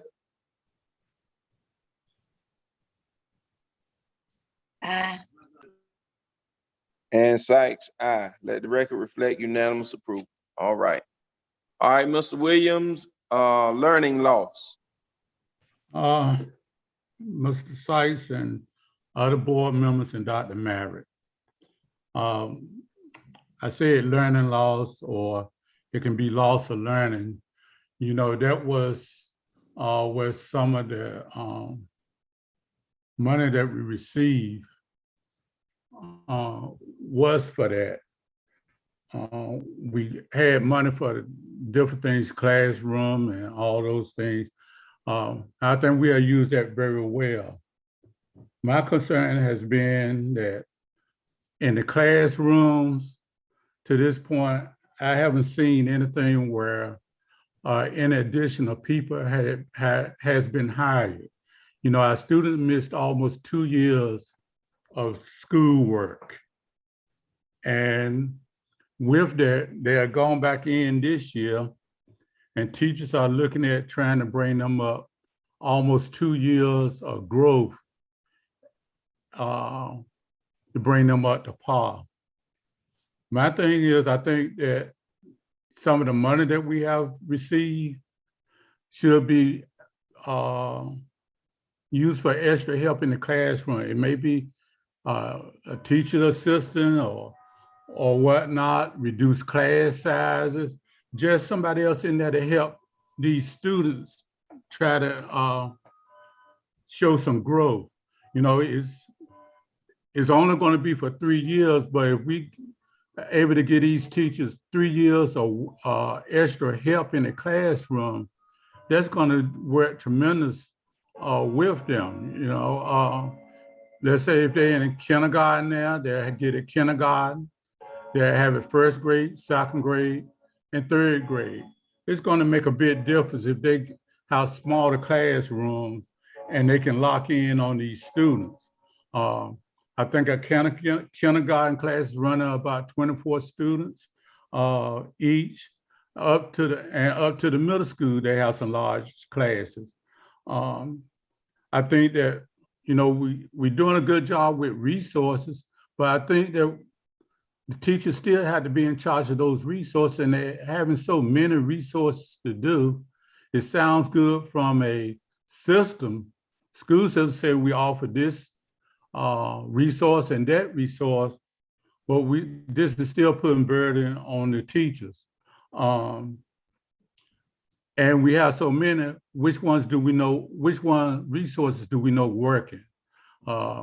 I think if we can just really get down and get some extra help in there and get some basics, that's going to do a lot more for our students. I know we had the instructional leaders, and that's great, but we need people in the classroom, you know, people that's trying to, instructor leaders trying to guide these teachers. They're still well and dandy, but these teachers going to need some help in the classroom. I don't know where that extra help is or where we're using that money, but I just think that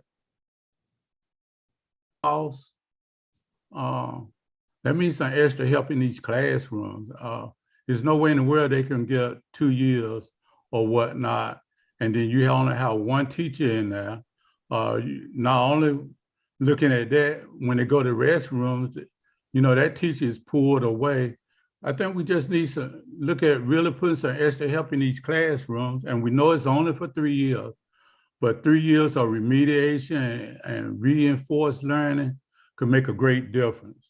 I just want to know where we are with putting extra people in the classroom so that we can get smaller groups and so that we can reduce these class sizes. Thank you. All right, Mr. Williams, thank you.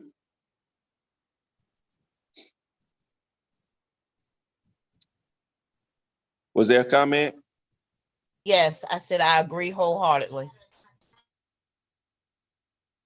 All right. Any other comment? Yes, I agree, because some of these classrooms are overcrowded. And I think that, I'm gonna just come out and say the kindergarten classes are really overcrowded, and I feel like they need another kindergarten teacher, open up another class so that, you know, they won't have all these students. I mean, they have the space here at the elementary, there's some classrooms that are not being used, but I feel like if we could bring in another kindergarten teacher to help the other two out.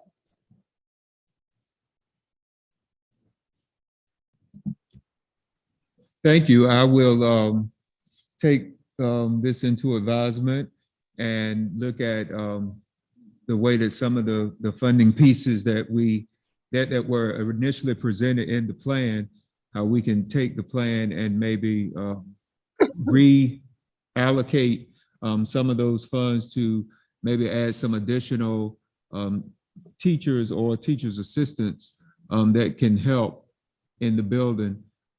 We would definitely need to take a look at how the budget, how the grant was written, but that is something that we can do because it can be amended.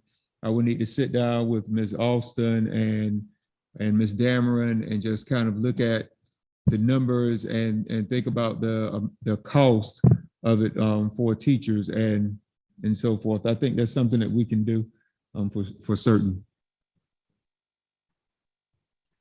All right, thank you so much. I concur with what has been said, and I will not be redundant.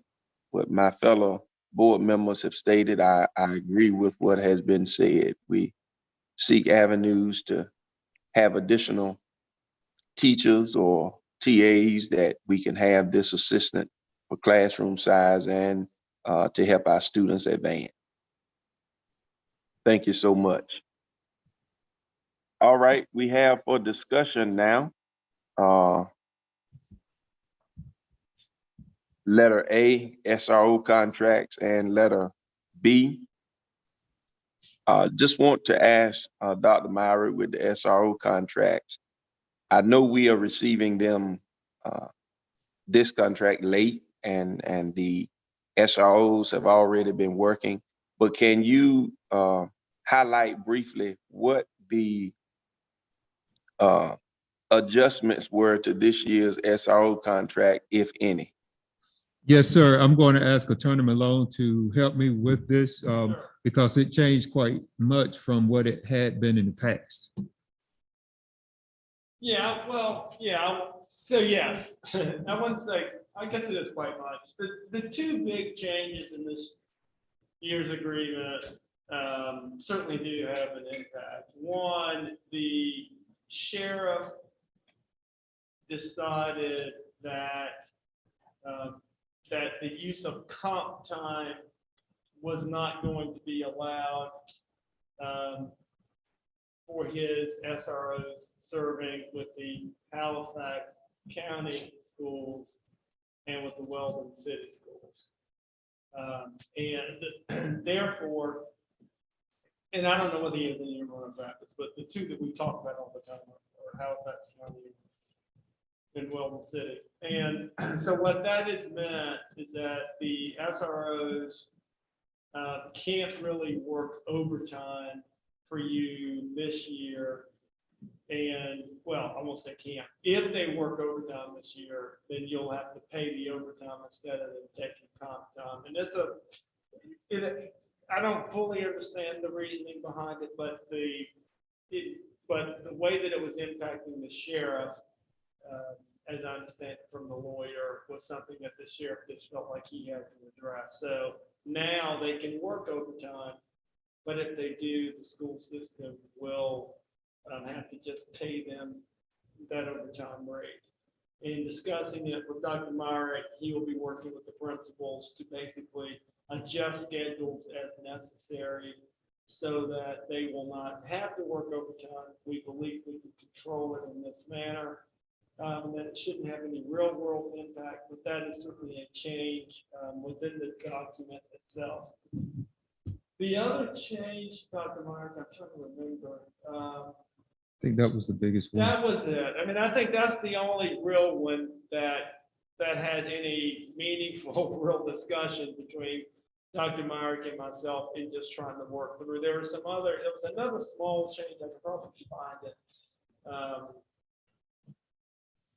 But that was the only substantive change. Let me see. Attorney Malone. Yes. What was there something in the contract this year, a change that the sheriff's department also wanted the deputies to be available? So, you know, if they were at the schools, wanted them to also be available if they needed to leave the school to respond to a call or something. Was something like that in the contract? I don't remember that change. Let me see. I'm looking at it right now. We got the overtime issue. Oh, the other issue that the sheriff wanted, and then I'll come back to your question in a second. The other issue was that the sheriff was concerned that he didn't have enough officers, that if an officer quit, that he could guarantee being able to replace that person or that if somebody was out on some kind of leave, that he could guarantee being able to replace that person. So we softened the language that used to say, like, the sheriff would provide another officer, to say that the sheriff would endeavor to provide another officer. And I'm going through I've got a track changes version, and those are really the only two issues. That the availability of a replacement officer and the working of overtime were the only two issues that were actual changes to the document. Now, whether there were conversations about what you're asking about, Reverend Sykes, or not, I don't recall any conversations about that topic. But the only technical changes in the agreement were overtime and the replacement of someone if someone were out sick or quit or something. Okay.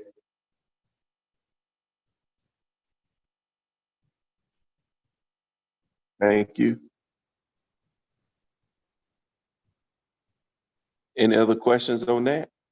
And the only other thing I would say is that I think it went up $1,000 or something, a couple thousand.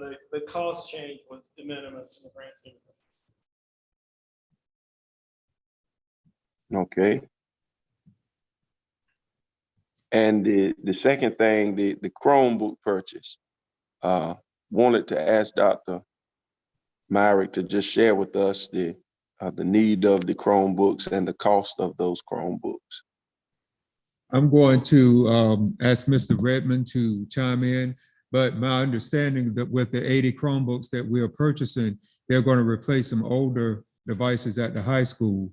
And the new Chromebooks that we are purchasing have a 4-year. They have a 4-year accidental warranty. All the Chromebooks we purchase have a 4-year accidental warranty, which if anything happens to that Chromebook, we can get parts and fix them in-house.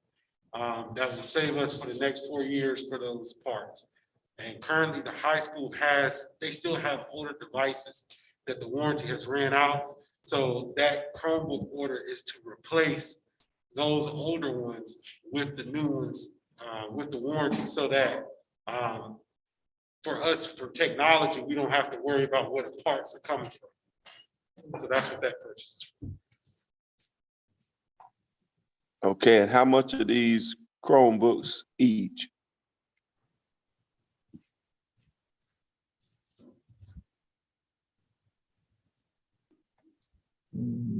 Books.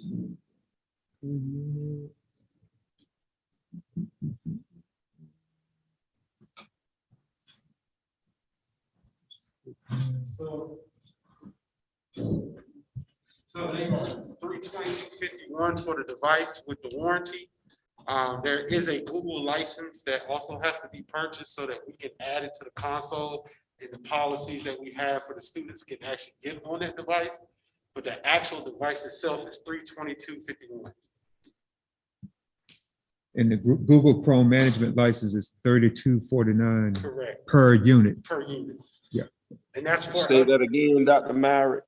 $32.49 per unit.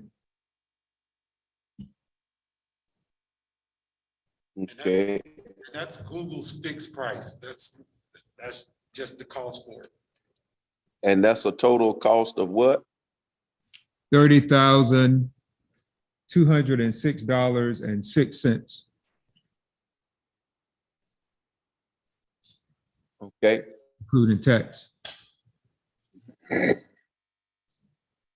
All right. Any other questions? Where are we taking these funds from on the budget? These funds are coming from it's not the ESSER funds, they're they're called school improvement funds that each one of our schools have been allocated a certain amount of money, and this is coming out of their allotment for the high school. I believe Ms. Austin said they're called school improvement funds. Thank you.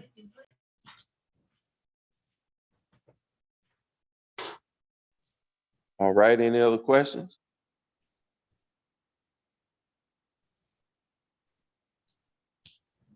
Hearing none, then a motion is in order to approve the SRO contracts and the Chromebook purchase. Reverend Sykes, Yes, sir. I make a motion that the SRO contract and the Chromebook purchase be approved. Second. Right, motion has been moved and properly second to approve the SRO contracts and the Chromebook purchase. You've heard the motion. Any further discussion? Hearing none, all in favor of that motion, let it be known by your voice vote. Sykes, aye. Bird Robinson.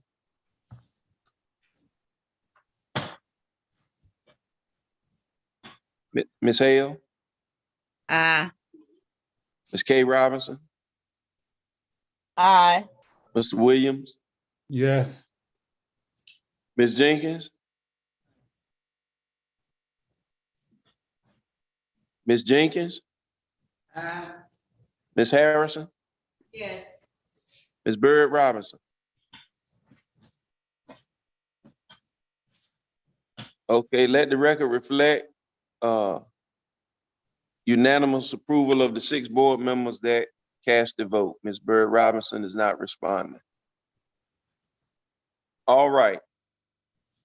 Action from closed session. Motion is in order. Mr. Chair, I move that we accept the report from closed session As Second. amended. as amended. As amended. Second. Motion has been moved and properly second to accept the recommendations from closed session as amended. You've heard that motion. Any further discussion? Hearing none, all in favor of that motion, let it be known by your vote, your voice vote. O.D. Sykes, aye. Mr. Williams, Yes. Ms. K. Robinson, Aye.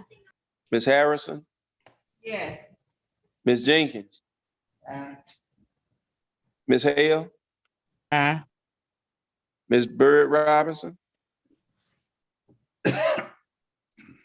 Let the record reflect unanimous approval of the 6 board members that just voted. Ms. Bird Robinson is still not responding. I think she may have gotten off.